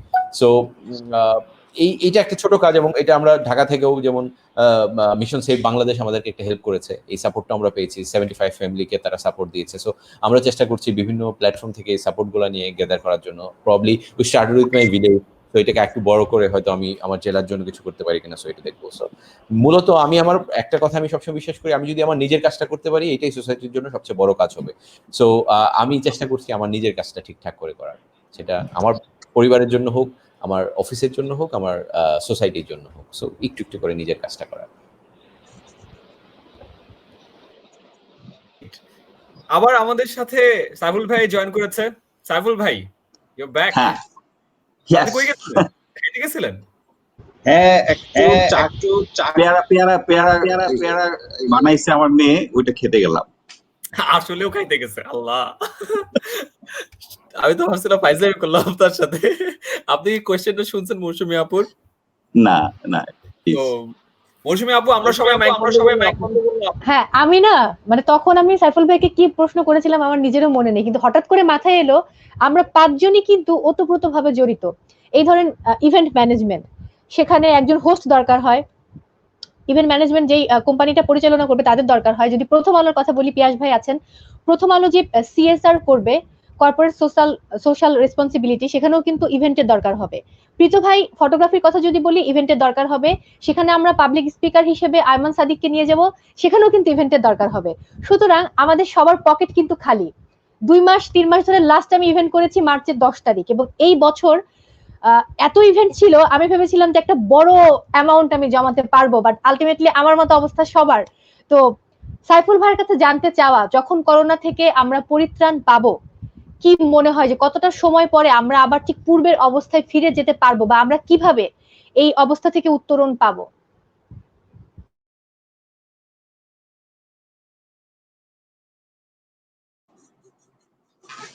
আচ্ছা, সেটা ওইটা আমি তো আগেই বললাম, আসলে কোনো প্রেডিকশনে এখন কাজ করবে না। তারপরে একটা হচ্ছে যে কি, আমাদেরকে আসলে পরিবর্তিত একটা পরিস্থিতির মধ্যে দিয়ে যেতে হবে, এবং সেটার জন্য আমাদেরকে তৈরি থাকতে হবে। সেটা হচ্ছে যে কি, সবকিছু হয়তো স্বাভাবিক হবে। এখন আমরা মোটামুটি এক ধরনের আংশিক লকডাউনের মধ্যে আছি, সামনে হয়তো সেটাও পুরো উঠিয়ে দিতে হবে, কারণ এভাবে তো চলতে পারে না। মানুষজন তো আসলে অলরেডি মানুষজন বের হচ্ছে নিজের এখানে, আসলে আপনি তো অনেকেই বলে কারফিউ এই সেই, আসলে এগুলি আসলে কাজই দিবে না। মানুষের যখন দরকার হবে মানুষেরকে আপনি ছেড়ে দিতেই হবে, নাহলে তো অন্য কিছু, অন্য সামাজিক অন্যান্য সমস্যা দেখা দিবে। যাই হোক, সেটা অন্য ব্যাপার। এখন যেটা হচ্ছে যে কি, কিন্তু এখন দেখা যাবে যে এরপরে খুলে দিল সবাই, আসলে আমরা স্বাভাবিক জীবনযাপন, আপনারা যেটা বলছেন সবাই আসবে, কিন্তু আমাদের এই সেক্টরের জন্য কিন্তু আমরা একটা ঝামেলায় পড়তে যাচ্ছি। সেটা হচ্ছে ইভেন্ট করতে পারবেন, কিন্তু সেই ক্ষেত্রে হয়তো আপনি 50 জনকে নিয়ে ইভেন্ট করতে পারবেন। সেখানে সোশ্যাল ডিস্টেন্সিং এর এই রুলস আছে, WHO কিছু গাইডলাইন দিয়ে দিবে, তারপরে সেগুলি আবার গভর্নমেন্টের বিভিন্ন সংস্থা আছে, মানে আমাদেরকে অনেক বিধিনিষেধের মধ্যে পড়তে যাচ্ছি আমরা। অনেক হোয়াট কিন্তুর মধ্যে আমরা থাকবো আর কি। হ্যাঁ, সেই ক্ষেত্রে হচ্ছে যে কি তা এটার সাথে সাথে হচ্ছে যে কি কোম্পানিগুলি এখন, যেহেতু আমরা যদি আসলে, আমরা তো ইকোনমির বাইরে না, হ্যাঁ, ইকোনমি আমাদের যে অবস্থা এখন দাঁড়িয়েছে তাতে আসলে সবাই যখন তাদের মার্কেটিং স্পেন্ডিং কমাতে যাবে, তারপরে হচ্ছে যে কি বাজেট তো কাট করতে হবে সবাইকে, তারপর হচ্ছে যে কি বাজেট কাট না করলে তো এইগুলি ক্ষতিগুলি কিভাবে পুষাবে, এই পোষানোর জন্যই আসলে তাদেরকে বিভিন্ন বাজেট কাটে যেতে হবে। বাজেট কাটে গেলেই তখন মার্কেটিং বাজেটে হাত পড়বে।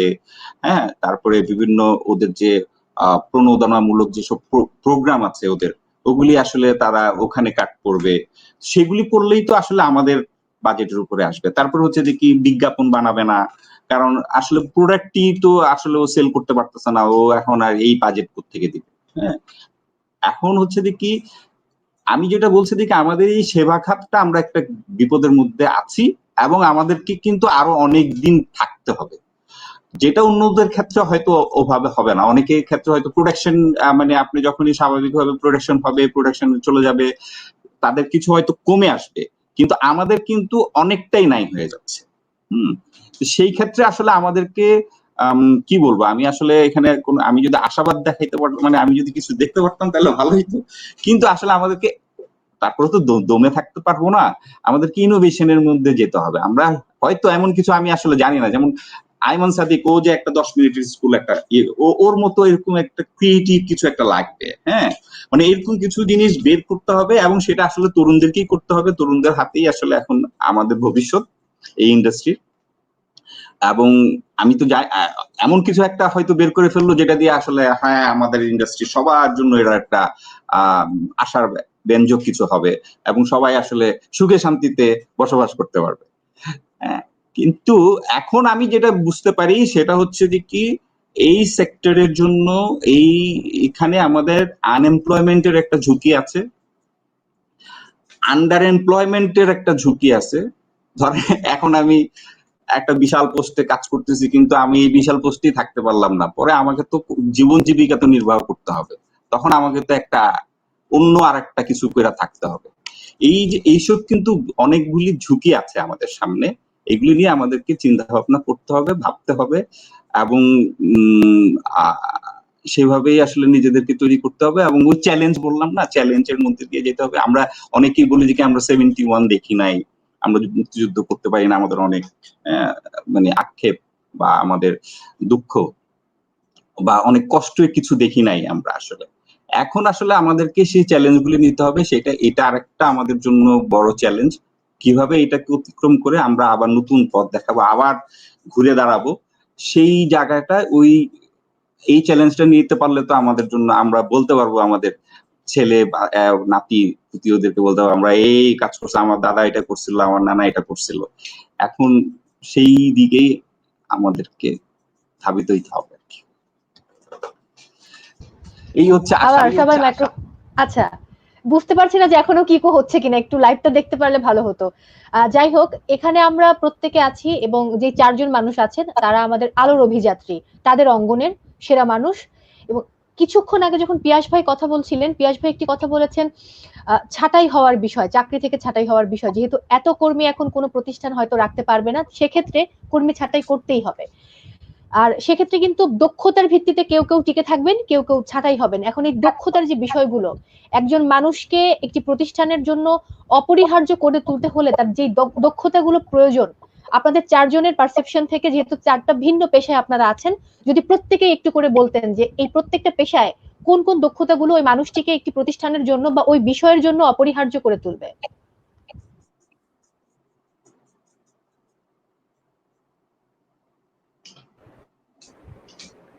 পিতে বলেন, পিতরে বলেন, তারপর আইমান। আপনাকে প্রশ্ন করছে? না, আমি তো অনেক কথা বলছি, আপনি বলেন। এটা তো সবাইকে করছি।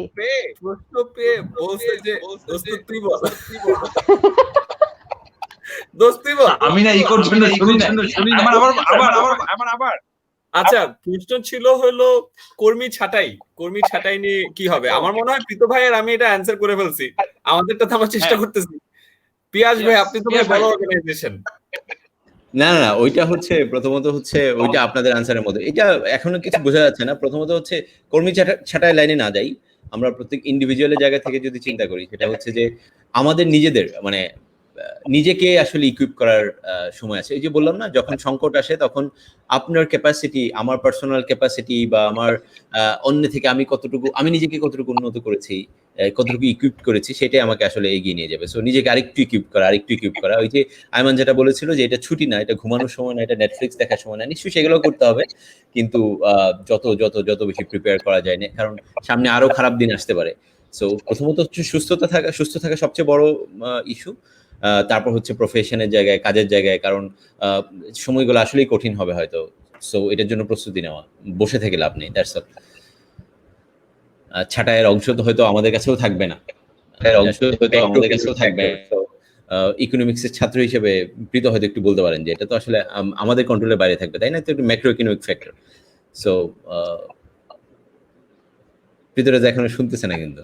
প্রীত ভাই, আপনাকে আবার বুঝতে পারছি, আপনি ইকোনমিক্সের ছাত্র, আপনার ব্যাপারে জানা আমি শুনতেছি না। আমার কাছে হঠাৎ মনে হলো কি যে মানে দেশ ও জাতি সম্পর্কে অনেক গভীর সিরিয়াস আলাপ হচ্ছে, যেভাবে টক শোতে দেখি I feel like I lost, মানে হোয়াটস গোয়িং অন। মানে এখন কি মন্ত্রী পরিষদের এই সবাইকে আমাদেরকে ডিসিশন গুলো নিতে হবে কিনা, আমাদের বিগ বস কি যেন বললো, মানে কি বলবো, মানে ব্যাপারটা খুব মানে I just lost. I am sorry guys. মানে আমি আবার এসেছি, সবার মাইক্রোফোন অফ। আমি আবার এসেছি। প্রীত ভাই, যেহেতু আজকে কথা ছিল সবাই উপস্থাপনা করবে 15 মিনিট টাইম আছে আমাদের হাতে। আমরা এখন প্রীত ভাইয়ের কাছে মাইক্রোফোন দিতে পারি, যেহেতু তিনি অনেকগুলো জায়গা উপস্থাপনা করেন এবং একবার সৌভাগ্য হয়েছিল তার গেস্ট হয়ে যেতে এবিসি রেডিওতে। তো এবার উপস্থাপনা করবে প্রীত রেজা, তার কাছে আমরা মাইক্রোফোন দিয়ে দিচ্ছি, আমি আর আয়মান সাদিক ভাইয়া। প্রীত ভাইয়ের কাছ থেকে এসে আমি আবার একটু আয়মান সাদিক ভাইকে একটা প্রশ্ন করবো। ইয়েস, আমি এখন স্রোতে গা ভাসাবো এবং আমি এটার একদম সদ্ব্যবহার করব। কিছুদিন আগে আমি মানে আমরা কিভাবে আসলে একটা রং হেডলাইনকে পিক করি আর কি। হ্যাঁ, যেমন এই যে আমরা অকশন করছি, হেডলাইন আসতেছে যে সাকিবের ব্যাট 20 লাখ টাকায় হচ্ছে, এইটা 7 লাখ টাকায় তাহসান হচ্ছে, হুমায়ুন ফরিদি 3 লাখ টাকা হচ্ছে। মানে ব্যাপারটার মধ্যে একটা কম্পিটিশন ব্যাপার ঢোকাই দিছে, মানে কি করিলে কি হইবে টাইপের আর কি। কে মানে একটা মানে একটা প্রেশার ব্যাপারটা হইতে পারতো যে সাকিব প্রিয় জিনিসটা নিয়ে এগিয়ে এসেছে, কারণ আসলে এখন দেশটাই আসলে প্রিয়। তো ঠিক একইভাবে যেমন আয়মানের অনেক ইন্টারভিউ পড়ছি, এর মধ্যে সবচেয়ে সেরা ইন্টারভিউটার টাইটেল ছিল আয়মান সাদিক বিয়ে করতে চান একজন শিক্ষিকাকে। সো আমি দেশ ও জাতির প্রয়োজনে এই আড্ডার প্রাণ ফিরিয়ে আনার জন্য আমি এখন এই বেনিফিটটা নিচ্ছি। আমরা সেই বিষয়ে এখন আয়মান সাদিককে প্রশ্ন করতে চাই। আয়মান, সেটার ফলো আপ নিউজ তো দেখলাম না ব্যাপারটা, মানে প্লিজ। এটা আমি সিদ্ধান্ত নিচ্ছি যে দেশ ডিজিটাল হবে 2021 সালে, তারপরে আমার দায়িত্ব পূরণ হবে, তারপরে আমি বিয়ে শাদী করবো। এখন তো একটা দায়িত্ব আছে ভাইয়া, এই যে বাংলাদেশে 4.5 কোটি বাচ্চারা স্কুল কলেজে যেতে পারতেছে না, এখন তো আমার তো একটা দায়িত্ব আছে। এখন যদি বিয়ে শাদী নিয়ে কোয়েশ্চেন করে না তো হবে না, দায়িত্ববোধ থেকে কাজ করে যাব। আমি ইভেন দেশে ওই যে দেশের মানচিত্র নিয়ে আসি, বুঝছেন, অ্যাকশন নেওয়ার সময় পার্সোনাল অ্যাকশন না, ম্যাক্রো অ্যাকশন। আয়মান, আগামী বইমেলা বই হবে, যেভাবেই আপনাকে প্রশ্ন করুন না, যেই উত্তরটি দিয়ে আপনি বেরিয়ে পড়বেন, ঠিক আছে? এটা আগামী বইমেলা আয়মানের বই। এবার যদি আমি পিয়াস ভাইয়ের কাছে আসি, প্রীত আমার একটা কোশ্চেন। জি ভাইয়া। আগামী বইমেলা যদি হয় ভাইয়া, আমি তো চিন্তায় আছি আগামী বইমেলা কেমনে হবে। আর আগামী আমি আর পিয়াস ভাইকে একটা প্রশ্ন করব, সাইফুল ভাইকে একটা প্রশ্ন করব হোস্ট হিসেবে। আচ্ছা, আমি তোমাকে আগে প্রশ্ন করে নিই। জি ভাইয়া। তোমার এই অপশনে একটা জিনিস আমি খেয়াল করলাম, একটা যে লিঙ্গ বৈষম্য দেখা দিচ্ছে। কারণ তোমার এখানে সব দেখছি ছেলেদের বা পুরুষের, হ্যাঁ, নারী বা মেয়েদেরকে তুমি তো এখানে আমাদের দেশে কি এই ধরনের কোন স্টার নাই বা সেলিব্রিটি নাই?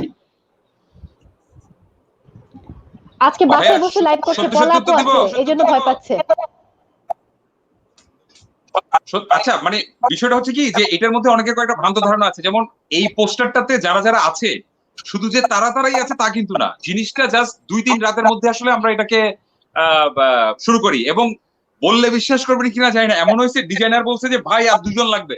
হ্যাঁ মানে ওই যে ছক করছে তো, ধরেন আরো দুইজন লাগবে, হ্যাঁ। So, আমরা কোনোভাবেই কিন্তু একবারও কোথাও এটা বলি নাই যে ভাই দ্যাটস দ্য ফাইনাল থিং। কারণ আমরা হয়তো একটা ব্যান্ডকে নিয়েছি, যেমন আমার বন্ধু বান্ধব কতজন, এবং আমার পরে মনে পড়ছে যেমন আমি আনিস ভাইরে কেন বলি নাই, মানে বিষয়টা এরকম হয়েছে কোনোভাবে এই পোস্টারে ইনি নাই বলে ব্যাপারটা এমন না যে কিন্তু উনি আমাদের সাথে নাই। ব্যাপারটা হয়েছে হয় আমরা এখন ওনাকে রিচ করতে পারি নাই, এবং যেহেতু এটা আসলে একটা প্রফেশনাল অপশন না, আমাদের আসলে সেই অভিজ্ঞতাটা নাই, মানবতাটাকে অনেকে এই প্রশ্নগুলো করছে কেন এটা নাই, কেন ওটা হচ্ছে না, কেন এটা হচ্ছে না। ডেফিনেটলি আমরা যদি এটাকে গুছিয়ে শুনিয়ে আরো 2 মাস পরে আসতে পারতাম, কোনো ভুল ত্রুটি থাকতো না, কিন্তু সেই প্রয়োজনটা হয়তো ফুরিয়ে যেত। কারণ এই যে অনেকে এখন প্রশ্ন করছে আপনারা কি করলেন, এটা সাকিবের এই ব্যাটটা মাত্র 20 লাখ টাকা বিক্রি করে দিলেন, মানে মাত্র 20 লাখ টাকা হয়ে গেল। আমি বলছি যে ব্যাপারটা এইভাবে না দেখে, ডেফিনেটলি বাংলাদেশে যদি আজকে শুধুমাত্র এই সমস্যাটা হতো, সারা পৃথিবী শান্ত থাকতো, তাহলে হয়তো এই ব্যাটটাই আমরা 1 কোটি টাকা বিক্রি করতাম বা 50 লক্ষ টাকা বিক্রি করতাম। কিন্তু এই সময় 20 লক্ষ টাকাটা যেই উপকারটা দিবে, ওই 1 কোটি টাকা 6 মাস পরের উপকারটা হয়তো বা সেই প্রয়োজনটা মিটাবে না। সো মানে হেডলাইনটা ভুল হচ্ছে মনে হয় আর কি। সো সাইফুল ভাই, আপনি যাদেরকে দেখতে চান একটু যদি আমাদেরকে জানান, আমরা আপনার মারফতে তাদের সাথে যোগাযোগ করে নিশ্চয়ই এই প্ল্যাটফর্মে নিয়ে আসবো। এবং আপনাকে অনেক ধন্যবাদ। ব্যাপারটা অনেকেই বলছে, আপনি আজকে বলছেন যেহেতু আমি উত্তরটা দিতে তোমারই আছে, তুমি ওনাদেরকে সামনে আনতে চাচ্ছ না, কি কারণে কি ভয় আমি জানি না, কারণ তোমার অনেকেই আছে, তুমি বললেই দিয়ে দিবে, অনেক কিছুই দিয়ে দিবে। তো সুতরাং তুমি আসলে জাতি দেখতে চাই আর কি, তোমার সংগ্রহে যা ডেফিনেটলি আমরা তো আসলে মজা করছি হয়তো, কিন্তু আসলেই বলছি যে কেউ যদি আসলে নাই, তার মানে এই না যে আসলে আমরা তাকে পৌঁছাতে পারিনি, অথবা আসলে এখন আমরা শুরু করিনি, কারণ এটা কিন্তু চলবে ইনশাল্লাহ। আমরা নিশ্চয়ই আরো অনেকেই অনবোর্ড করবো আর কি। তো আমার 2টা প্রশ্ন ছিল, আমার কি সময় আছে নাকি? আমার মনে হয় একটা দুঃখ বলিনি যে মনে মুন্নার যে জার্সিটা, সেটা আমার মনে হয় ডিভ্যালুড হয়েছে আর কি। মানে আমি যাই, মানে আমি সরি, মানে সেটা ভাইয়া মনে মুন্না, হ্যাঁ মনে মুন্নার যে জার্সি, ওইটা যে মানে যে দামটা উঠলো, ওইটাতে আমি একটু কষ্ট পেয়েছি, মানে ওইটা আরো বেশি উঠতে পারতো আর কি। থ্যাংক ইউ আমাকে এই প্রশ্নটা করার জন্য। মনে মুন্নার এই জার্সিটা যখন আসলে ভাইয়া মাত্র 3 লক্ষ টাকা বিক্রি হলো, আমরা হৃদয়ে যে কষ্ট পেয়েছি, মানে আমার যে ব্যক্তিগত মন খারাপ হয়েছে, সেটা আমি আপনাকে বলে বুঝাতে পারবো না। এই হারটা আয়োজকের হার না, এই হারটা বাংলাদেশের হার। বাংলাদেশ জানে না তার কিংবদন্তি থেকে কিভাবে আসলে রেসপেক্টটা করতে হয়। মনে মুন্না, আপনি যদি আজকে ইন্ডিয়ার ইস্ট বেঙ্গলের ওয়েবসাইটে যান, সেখানে লিজেন্ডের নামের মাঝখানে মনে মুন্নার নামটা আছে। আমাদের মনে মুন্নার একটা গ্যালারিতে মনে মুন্নার কিছু নাই। আবাহনীর জন্য, যেই আবাহনীর জন্য উনি ব্রাদার্স ইউনিয়ন 30 লক্ষ টাকা বলার পরেও তিনি জাননি 20 লক্ষ টাকা আবাহনীতে থেকেছিলেন, সেই আবাহনীতে মনে মুন্নার একটা কিছু নাই। আমি বাচ্চা নিয়ে আবাহনী মাঠে যাই, মনে মুন্না কে, নতুন বাচ্চাটা বুঝতে 8 নম্বর ব্রিজে মনে মুন্নার নামে একটা ফলক হয়েছে, সেটা কে জানে, আল্লাহ জানে। সো আমার কাছে মনে হয় যে এই দায়টা আমার একার না, যারা যদি এগিয়ে না আসে, সাইফুল ভাই, আমরা একটা মানে একটা জিনিস শুরু করলাম, এখন মানুষ যদি এগিয়ে না আসে, আপনি জানেন না আমরা কি কি করেছি। আমরা নারায়ণগঞ্জে অনেক বড় বড় ব্যবসায়ীকে বলেছি, মনে মুন্না আপনাদের গর্ব, কেন আপনারা অন্য নামে একটা রাস্তা করছেন না, কেন আপনারা এগিয়ে আসছেন না। আমরা মন্ত্রণালয়ের সাথে যোগাযোগ করার চেষ্টা করেছি, কেন একটা গ্যালারি হচ্ছে না। আমরা আধুনিক ক্লাবের সাথে যোগাযোগ করেছি। এখন আমি তো শুধু অনুরোধ করতে পারি, অনুরোধ ভাই, বড় বড় মানুষ যদি এগিয়ে না আসে, আমরা কি করতে পারি বলেন। আমার এত মন খারাপ হয়েছে, এবং আমার কাছে মনে হচ্ছিল অনেকে বলার চেষ্টা করছে হয়তো বা যে আমরা পারি নাই, ব্যাপারটা আমরা পারি নাই না, ব্যাপারটা বাংলাদেশ পারে নাই তার কিংবদন্তিকে সেই শ্রদ্ধাটা দিতে। কারণ একই দিনে কিন্তু আমরা সাতক্ষীরার একজন রেফারির জার্সি উঠিয়েছি, এবং আমি সাতক্ষীরা ওই মানুষটাকে আসলে শ্রদ্ধা দিব। ব্যাপারটা আসলে 5 লাখ টাকা দিয়ে জার্সি কিনা না, ব্যাপারটা হচ্ছে যে তিনি আসলে শ্রদ্ধাটা দেখিয়েছেন। তো আমার কাছে মনে হয়, আমি ব্যক্তিগতভাবে অনেক বড় বড় ব্যবসায়ীকে অনুরোধ করেছি, প্লিজ এগিয়ে আসেন, আসেনি। এখন আমি কি করতে পারি?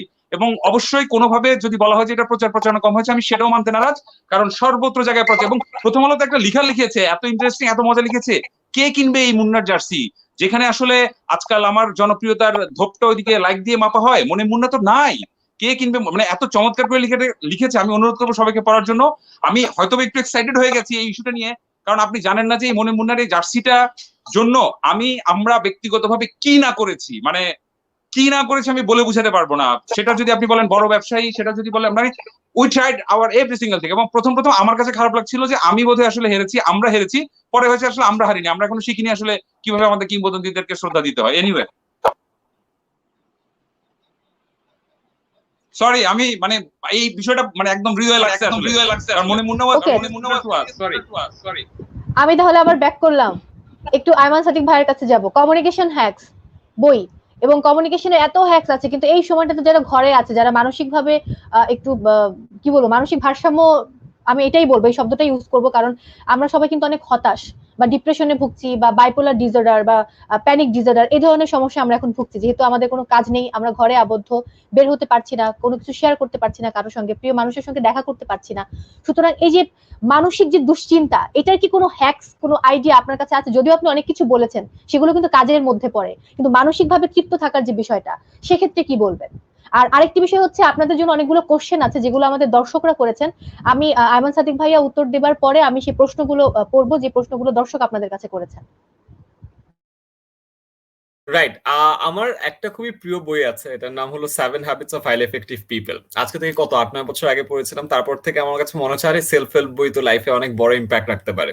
সো এই বইয়ের একটা কনসেপ্ট আমার এখনো মনে আছে, it's called the circle of concern and circle of influence. সোজা বাংলায় যদি বলতে চান, আমরা যারা আছি, আমরা এমন জিনিস নিয়ে চিন্তা করি যেটা আমাদের কন্ট্রোলে নাই, এবং ওই জিনিসটা চিন্তা করতে করতে করতে করতে ওই যে তেনা কচ্ছাইতে কচ্ছাইতে কচ্ছাইতে করতে প্যাচাইতে প্যাচাইতে প্যাচাইতে প্যাচাইতে আমাদের দিনকাল খারাপ করে ফেলি।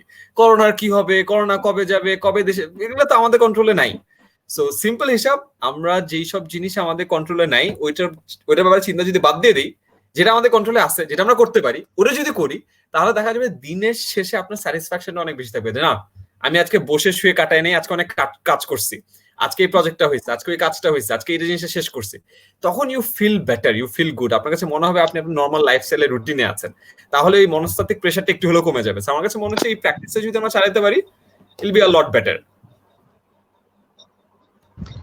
Thank you so much. আমি কোশ্চেন গুলো একটু পড়বো, তার আগে একটু জীবনের জয়গান নিয়ে বলে নিই। আসলে যে পেজ থেকে আমরা আজকে লাইভে আছি, জীবনের জয়গান, তারা 3000 মানুষকে তাদের ত্রাণ পৌঁছে দিচ্ছে, এবং আমাদের সঙ্গে যুক্ত হবার কথা জীবনের জয়গানের যিনি উদ্যোগ নিয়েছেন, মিল্টন বিজয়। আমরা মিল্টন বিজয়ের জন্য অপেক্ষা করছি, যদি প্যানেল থেকে মিল্টন বিজয়কে একটু আমাদের সঙ্গে অ্যাড করা হয়, তাহলে আমরা জীবনের জয়গানের উদ্যোগগুলো সম্পর্কে তার কাছ থেকে জানতে পারবো।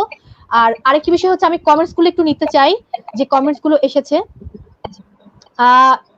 সাইফুল আজিম ভাইয়ের কাছে প্রশ্ন, আপনি সব সময় এরকম মাথা কুল রাখেন কিভাবে?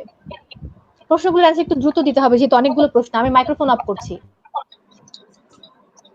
আমি সবসময় মাথায় পানি ঢালি, এই জন্য মাথা কুল থাকে। না আসলে কুল রাখতে হবে, নাইলে তো অনেক কিছু তো একটা ইভেন্ট বা যে কোনো যোগাযোগ, মানে এইসবের ক্ষেত্রে তো আসলে অনেক কিছু একসাথে, অনেকজনের সাথে, মানুষজনের সাথে যোগাযোগ, তো মানুষের সাথে মানুষের যোগাযোগ যখন হবে, তখন আসলে যদি আমরা নিজেকে নিজে নিয়ন্ত্রণ করতে না পারি, তাহলে আমি কিভাবে আরেকজন মানুষের সাথে যোগাযোগ করতে পারবো? সেই ক্ষেত্রে আসলে এই মানে নিজেকে নিজের নিয়ন্ত্রণ রাখার জন্য মাথা ঠান্ডা রাখতে হবে, কুল থাকতে হবে। আদারওয়াইজ তো আমি আসলে আমার মেসেজটা আমি আরেকজনের সাথে মানে আমি কনভে করতে পারবো না, তাকে আরেকজনের সাথে আমি শেয়ার করতে পারবো না। এই জন্য মাথা ঠান্ডা রাখতে হবে। ওকে, এবারে প্রশ্ন করেছেন মিল্টন বিজয়। এটা পিয়াস ভাইয়ের কাছে প্রশ্ন, মানুষের সঙ্গে সংযোগ তৈরির জন্য সবচেয়ে কার্যকর উপায় কি? মানুষের সাথে যোগাযোগ ঠিক রাখা, মানুষের খোঁজ খবর নেওয়া, আর যত কানেকশন বাড়ানো যায় ডেফিনেটলি পজিটিভ ওয়েতে, এবং অলসো কি বলবো যে যৌক্তিকভাবে আর কি। সো মানুষের খোঁজ খবর নেওয়া, মানুষের বিপদে আপদে বিভিন্ন সময়। বিজয় চলে আসছে দেখি। সো বিজয়, আচ্ছা মিউট না করেই বলি, বিজয় এই উদ্যোগ নিয়ে যদি আপনি একটু বলতেন। মৌসুমী একটু আগে প্রশ্ন করেছিল আপনাকে, সো পাশে আছি একসাথে। আচ্ছা, এর আগে কি আমরা এই জাস্ট একটু বলি, আমরা কি আইমানের মনে হয় একটা কাজ আছে, আমরা কি আইমানকে ছুটি দিব? আইমানকে আমরা একটু লাইনে নিয়ে আসি। ভাইয়া, আমার হয়েছে কি 11:30টার সময় টিমের লাইভ আছে, ওরা চলে গেছে। সো আমার ওখানে একটা ছোট ক্যামিও অ্যাপিয়ারেন্স দেওয়ার কথা। আমরা একটা শো করি হলো হোয়াটস ইনসাইড টেনেমাস। আমাদের বাইরের কেউ না, আমরা নিজেদের টিমমেটরা নিয়ে প্রতিদিন রাতে বেলা একটা লাইভে যাই। সো ওইখানে আমার একটা ক্যামিও দেওয়ার কথা, সো ওরা শুরু হয়ে গেছে। আমি ওইটার জন্য একটু হালকা লিভ নিতে চাচ্ছিলাম, কারণ ওখানে একটু অ্যাটেন্ড করতে পারতাম। তাই আমি সবার কাছে একটু মাফ চেয়ে নিচ্ছি। ইট ওয়াজ গ্রেট হ্যাভিং হিয়ার। লাস্টে মনিমুন্নার জার্সি নিয়ে প্রীত ভাইয়ের ইমোশনের পার্টটা দেখে অনেক ভালো লাগছে, যে প্রীত ভাইয়ের বেস্ট পার্ট এটা, উনি যখন যেটা নিয়ে কথা বলে হি ইজ সো ইনটু ইট। আমার লাস্ট অনেকদিন ধরে দেখা হচ্ছে না বই, কিন্তু মানে আমার কাছে মনে হচ্ছিল যে আমার কথাগুলো কি রং ভাবে উপস্থাপিত হয়েছে, কারণ আমি তাহলে আসলে ক্ষমা চেয়ে নেই যে আমি জানি না সাইফুল ভাই প্রশ্ন করেছিল, আমার হয়তো বা আরেকটু কুল হয়ে, কারণ এটা বললেন আমি না, ইমোশনাল না, হয়ে যাচ্ছিলাম আসলে। এইখান থেকে সাইফুল ভাই যদি আড্ডাটা কোনো কিছু বলে জমতেছিল। থাকি তাহলে সবার কাছে ক্ষমা চেয়ে নেই, মানে যদি কাউকে হার্ট করে থাকি কোনো কথা। না, হ্যাঁ, এখান থেকে perfect. আড্ডাটা জমতেছিল আর মনে হচ্ছিল আসলে আমরা আড্ডা আছে। আমরা লাস্ট পৃথিবীর সাথে আড্ডা মারতে হলো বইমেলার সময়। আমরা প্রতিদিন বইমেলা ছবি টবি তুলতাম, তার মানে ক্লান্ত হয়ে আমরা যাইতাম মহসিন হলে নুডলস খাইতে। তখন আরে আজকে এটা হয়েছে, কালকে এটা হয়েছে, তাই love their energy. So finally মনে হচ্ছে আমরা আসলে সামনাসামনি আড্ডা মারতেছি। Thank you so much Bidu ভাই, পিয়াস ভাই, অনেক ভাই, Okay. Thank you so Thank much, you so much. Thank you so much. It was great meeting you. Saiful ভাই দেখা হবে ইনশাআল্লাহ। ওকে আইমান ভাইয়া একটা সেকেন্ড নিব, একটা সেকেন্ড। সেটা হচ্ছে একটা প্রশ্ন ছিল গুছিয়ে লেখা নাকি গুছিয়ে বলা, কোনটা বেশি জরুরি? হ্যাঁ অথবা না উত্তর দিয়ে আমরা আপনাকে ছেড়ে দেব। আর thank you so much for coming. আমি লিখতে কম পারি, আমি বলতে ইজিয়ার। ইভেন যখন প্রথম আলোতেও আমি একটা হ্যাক বলে কথা শেয়ার করে নাই, প্রথম আলোতে যখন আমি লিখি আমি ওই অডিও দিয়ে পুরো বাংলাটা ভার্সে রেকর্ড করি, তারপরে ঠিক করি। রিয়াদ ভাই এমনও করছে যে ভাই আপনি এত ভুল করেন, এক কাজ করেন, আপনার লেখার দরকার নেই, আপনি আমার সাথে ফোনে বলেন, আমি লিখে দিচ্ছি। আমি হলাম বলাতে বেটার, তারপরে ওইটাকে লিখায় কনভার্ট করে। আমার কাছে মনে হচ্ছে কমিউনিকেশন মিডিয়াম যে যেভাবে ব্যবহার করে আর কি, বাট আমার জন্য বলাটা সহজ হয় আর কি। থ্যাংক ইউ সো মাচ আমাদের সঙ্গে থাকার জন্য আইমান ভাইয়া। অনেক ভালো থাকুন, খোদা হাফেজ। প্রশ্ন কিন্তু ছিল পিয়াস ভাইয়ার কাছে, না কোনো প্রশ্ন ছিল না, এটা হচ্ছে জাহিদ খান লিখেছেন, আমাদের কলিগ ছিল এক সময় পিয়াস ভাইয়া, যখন আমরা ব্র্যান্ড এন্ড এক্টিভিশনে কাজ করতাম। জাহিদ খান, তিনি ফরিদপুরের মানুষ। পিয়াস ভাইকে অনেক মিস করি, ভালোবাসা ভাই। ধন্যবাদ, ভালোবাসা জাহিদ, ভালোবাসা জাহিদ। করোনা পরবর্তী যুবকদের কর্মস্থান কেমন হবে মমিতাল রশিদ? যদিও আমরা এটা উত্তর দিয়েছি বোধহয় আমাদের কথার মাধ্যমে। একসাথে এত গুণী মানুষকে দেখে খুব ভালো লাগছে, লিখেছেন মাহবুব আলম রাসেল। শাকিল মাহবুব লিখেছেন ইভেন্টে নানা ধরনের যে ইনোভেশন, ইভেন্টকে যে শিল্পের পর্যায়ে নিয়ে যাওয়া যায় তা শিখিয়েছেন সাইফুল ভাই। সবচেয়ে মজার বিষয় এটি হচ্ছে প্রতিটি ইভেন্ট প্ল্যান করার সময় সেটা সমাজকে, মানুষকে কিভাবে কানেক্ট করবে সেই বিষয়গুলোর কথা চিন্তা করতে পারেন এই অসাধারণ মানুষ। এই কমেন্ট করেছেন আমাদের শাকিল মাহবুব ভাইয়া। সাদিকুল ইসলাম সারোয়ার লিখেছেন চমৎকার উপস্থাপনা, ময়মনসিংহ থেকে দেখছি, যেহেতু আজকে সবাই আমরা উপস্থাপক ছিলাম। আবু সাইদ সুরুজ আমাদের প্রথম আলোর অনলাইনের। হায় আল্লাহ, সাইফুল ভাইকে চেনাই যাচ্ছে না, আমিও চিনতে পারিনি সাইফুল ভাইকে। আর শেখ মামুন আমাদেরকে দেখছেন। সৈয়দ জাকির হোসাইন লিখেছেন শুভকামনা। এমডি আনিসুল ইসলাম আমাদেরকে দেখছেন। আলী আহমেদ রুবেল লিখেছেন অনেকগুলো প্রিয় মুখ। এম এ বাসার ময়মনসিংহ থেকে দেখছেন। কবির হোসাইন, প্রিয় মহিম ভাই এখানে, আমি মহিম ভাই, ও আচ্ছা ভাইয়ের ডাকনাম তো মহিম, আমি ভুলে গিয়েছিলাম সেটা। আরো অনেক কোশ্চেন আছে, যদিও আমরা এখন সেই পড়তে পারবো না। প্রীত ভাই হ্যাঁ কিছু বলবেন? আমি মাইক্রোফোন মিউট। আমি ওই যে সাইফুল ভাইকে একটা প্রশ্ন করব। সাইফুল ভাই মানে আমরা যখন কোন একটা বড় ইভেন্ট হয়, সাইফুল ভাই তো সব বড় বড় ইভেন্ট করে, সো এই লোকটার এই জিনিসটা অদ্ভুত। আমার আসলে দুটো প্রশ্ন ছিল, একটা পিয়াস ভাই, একটা সাইফুল ভাইয়ের কাছে। মনে হয় সময় থাকবে না, সাইফুল ভাইয়ের প্রশ্নটা করি।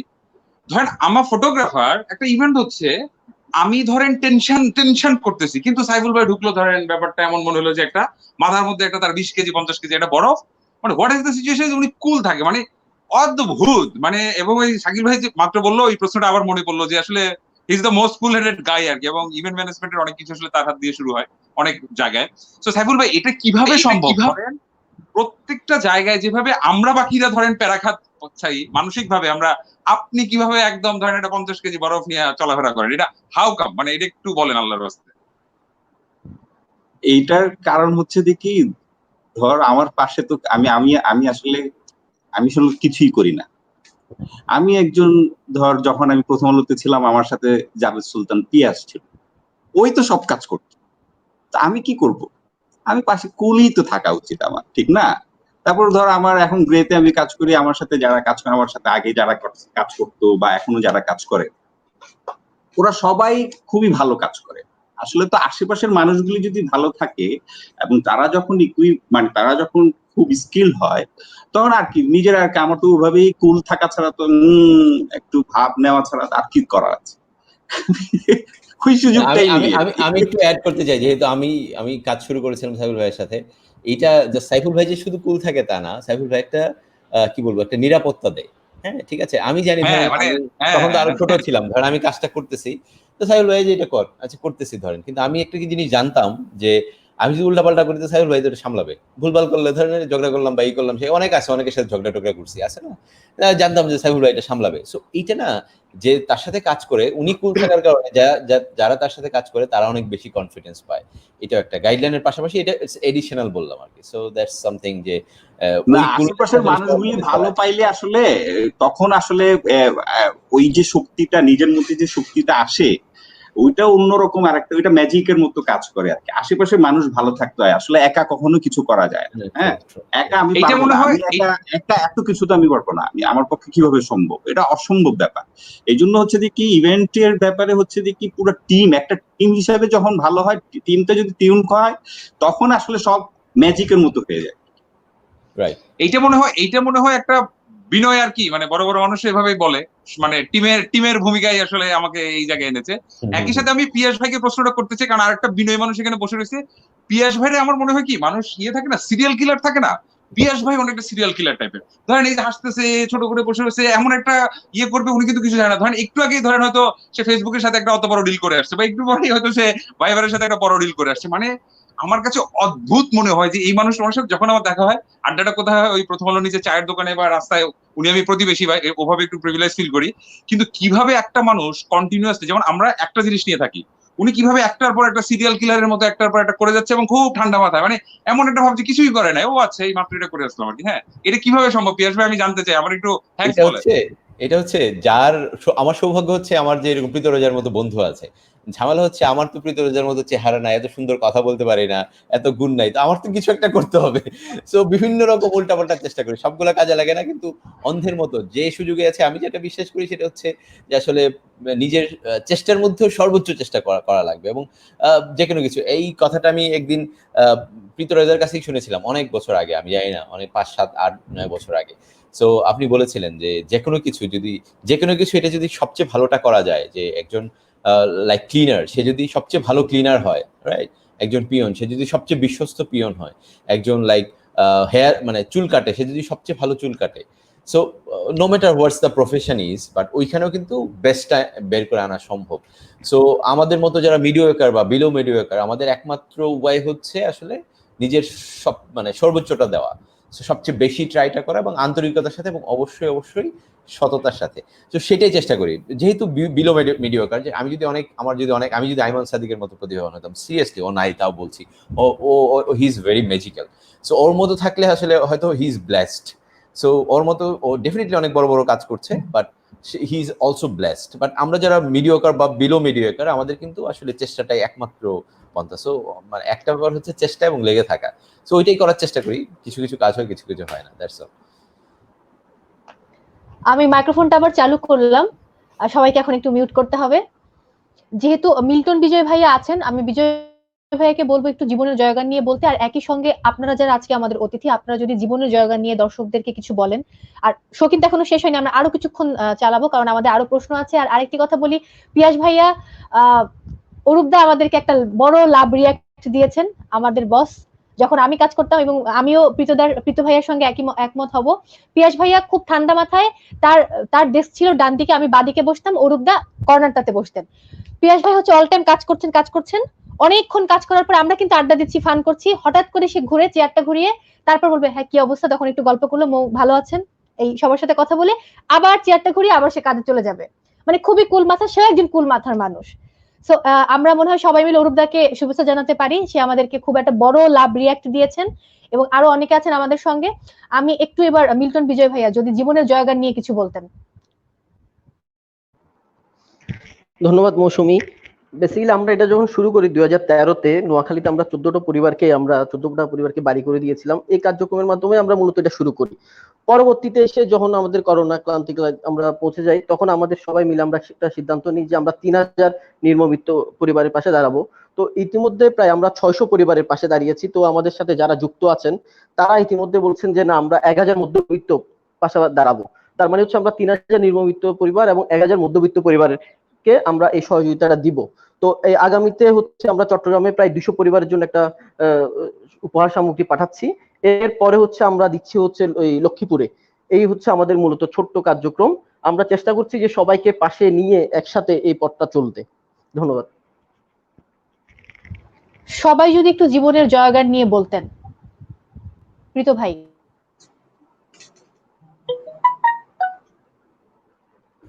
মিউট।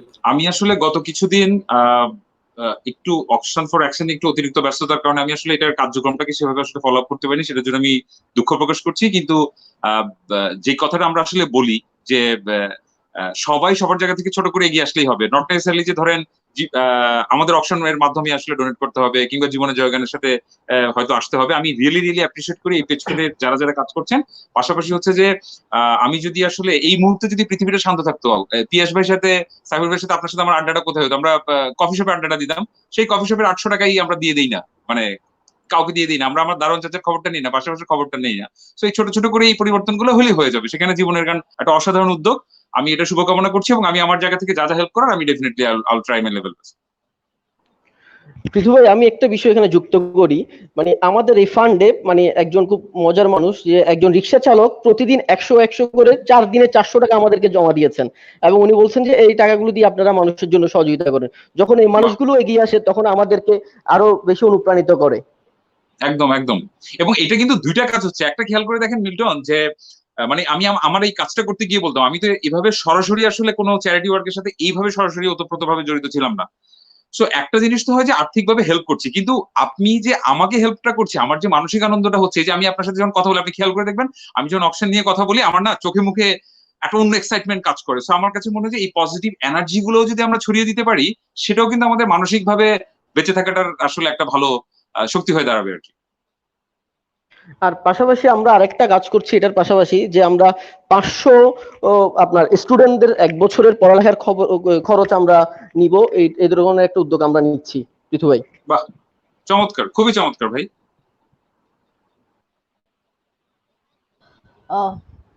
পিয়াস ভাইয়া এবং সাইফুল ভাই, জীবনের জয়গান নিয়ে কিছু বলুন।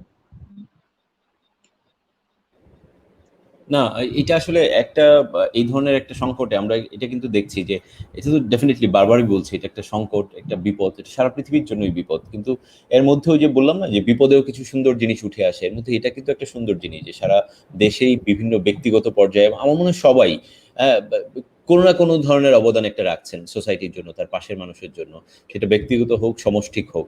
সো জীবনের জয়গান এরকম একটা সমষ্টিক উদ্যোগ। আমরা বিজয়কে দীর্ঘদিন ধরে চিনি, চিটগংয়ে ও অনেক ধরনের সামাজিক সাংস্কৃতিক কর্মকাণ্ডের সাথে যুক্ত, বিশেষ করে চিটগং কেন্দ্রিক। আমরা যখন চিটগং যাই ওকে দেখি, মানে ওর মাধ্যমে ওর উদ্যোগে অনেকগুলো উদ্যোগে আমাদের যাওয়া হয়েছে চিটগংয়ে।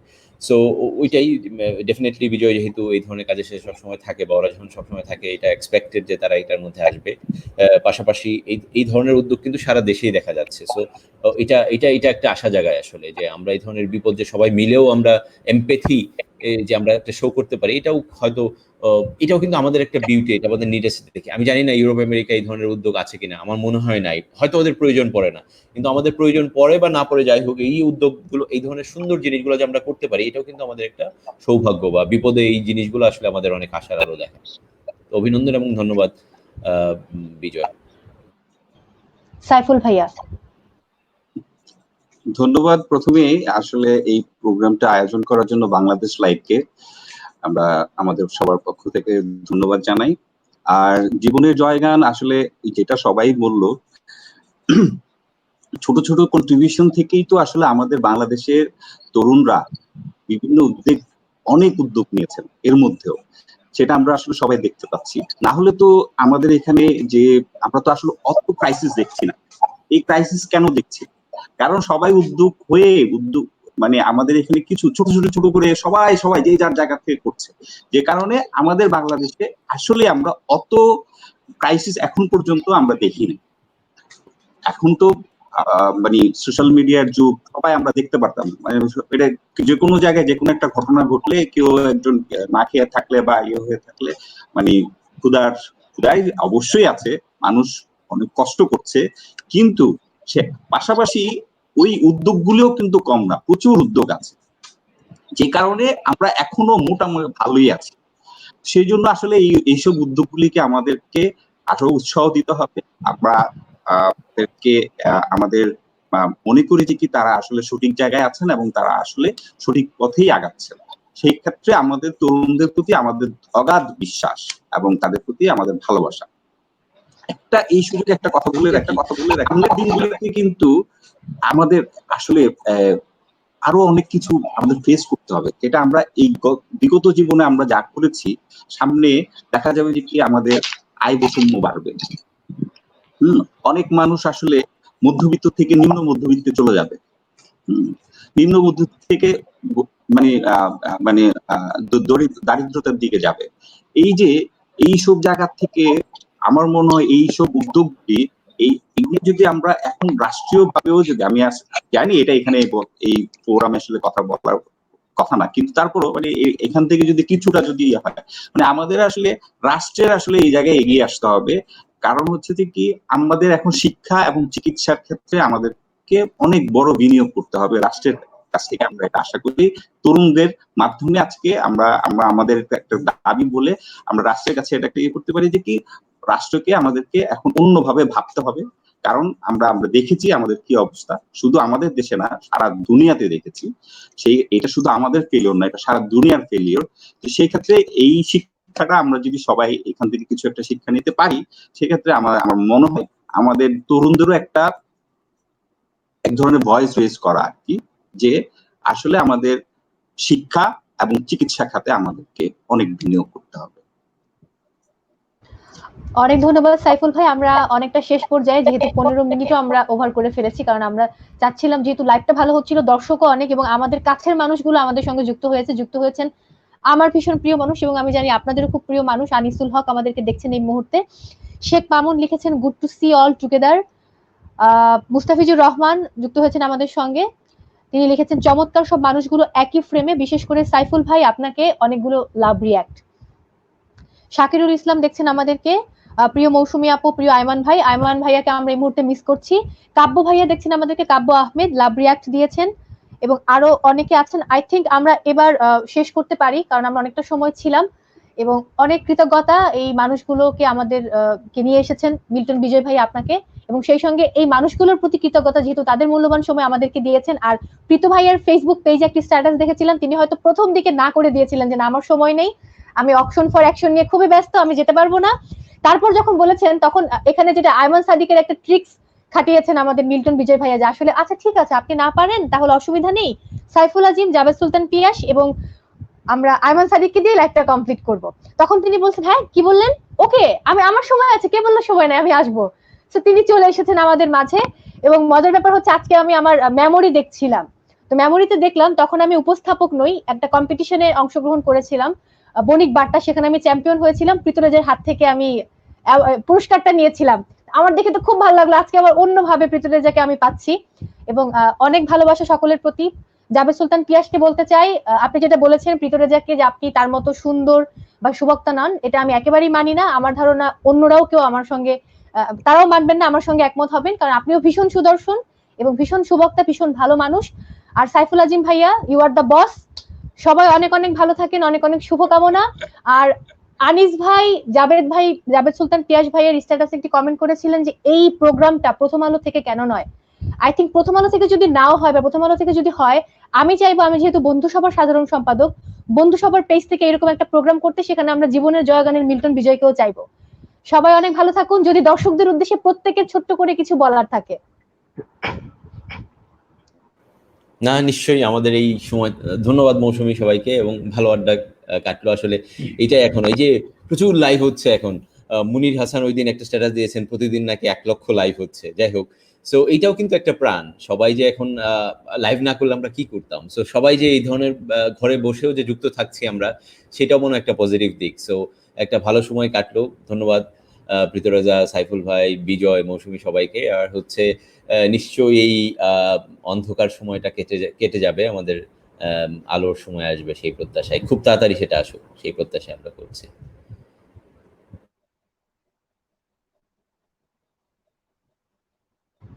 প্রীত ভাই, আমরা শেষ করব আমাদের সবার বসকে দিয়ে।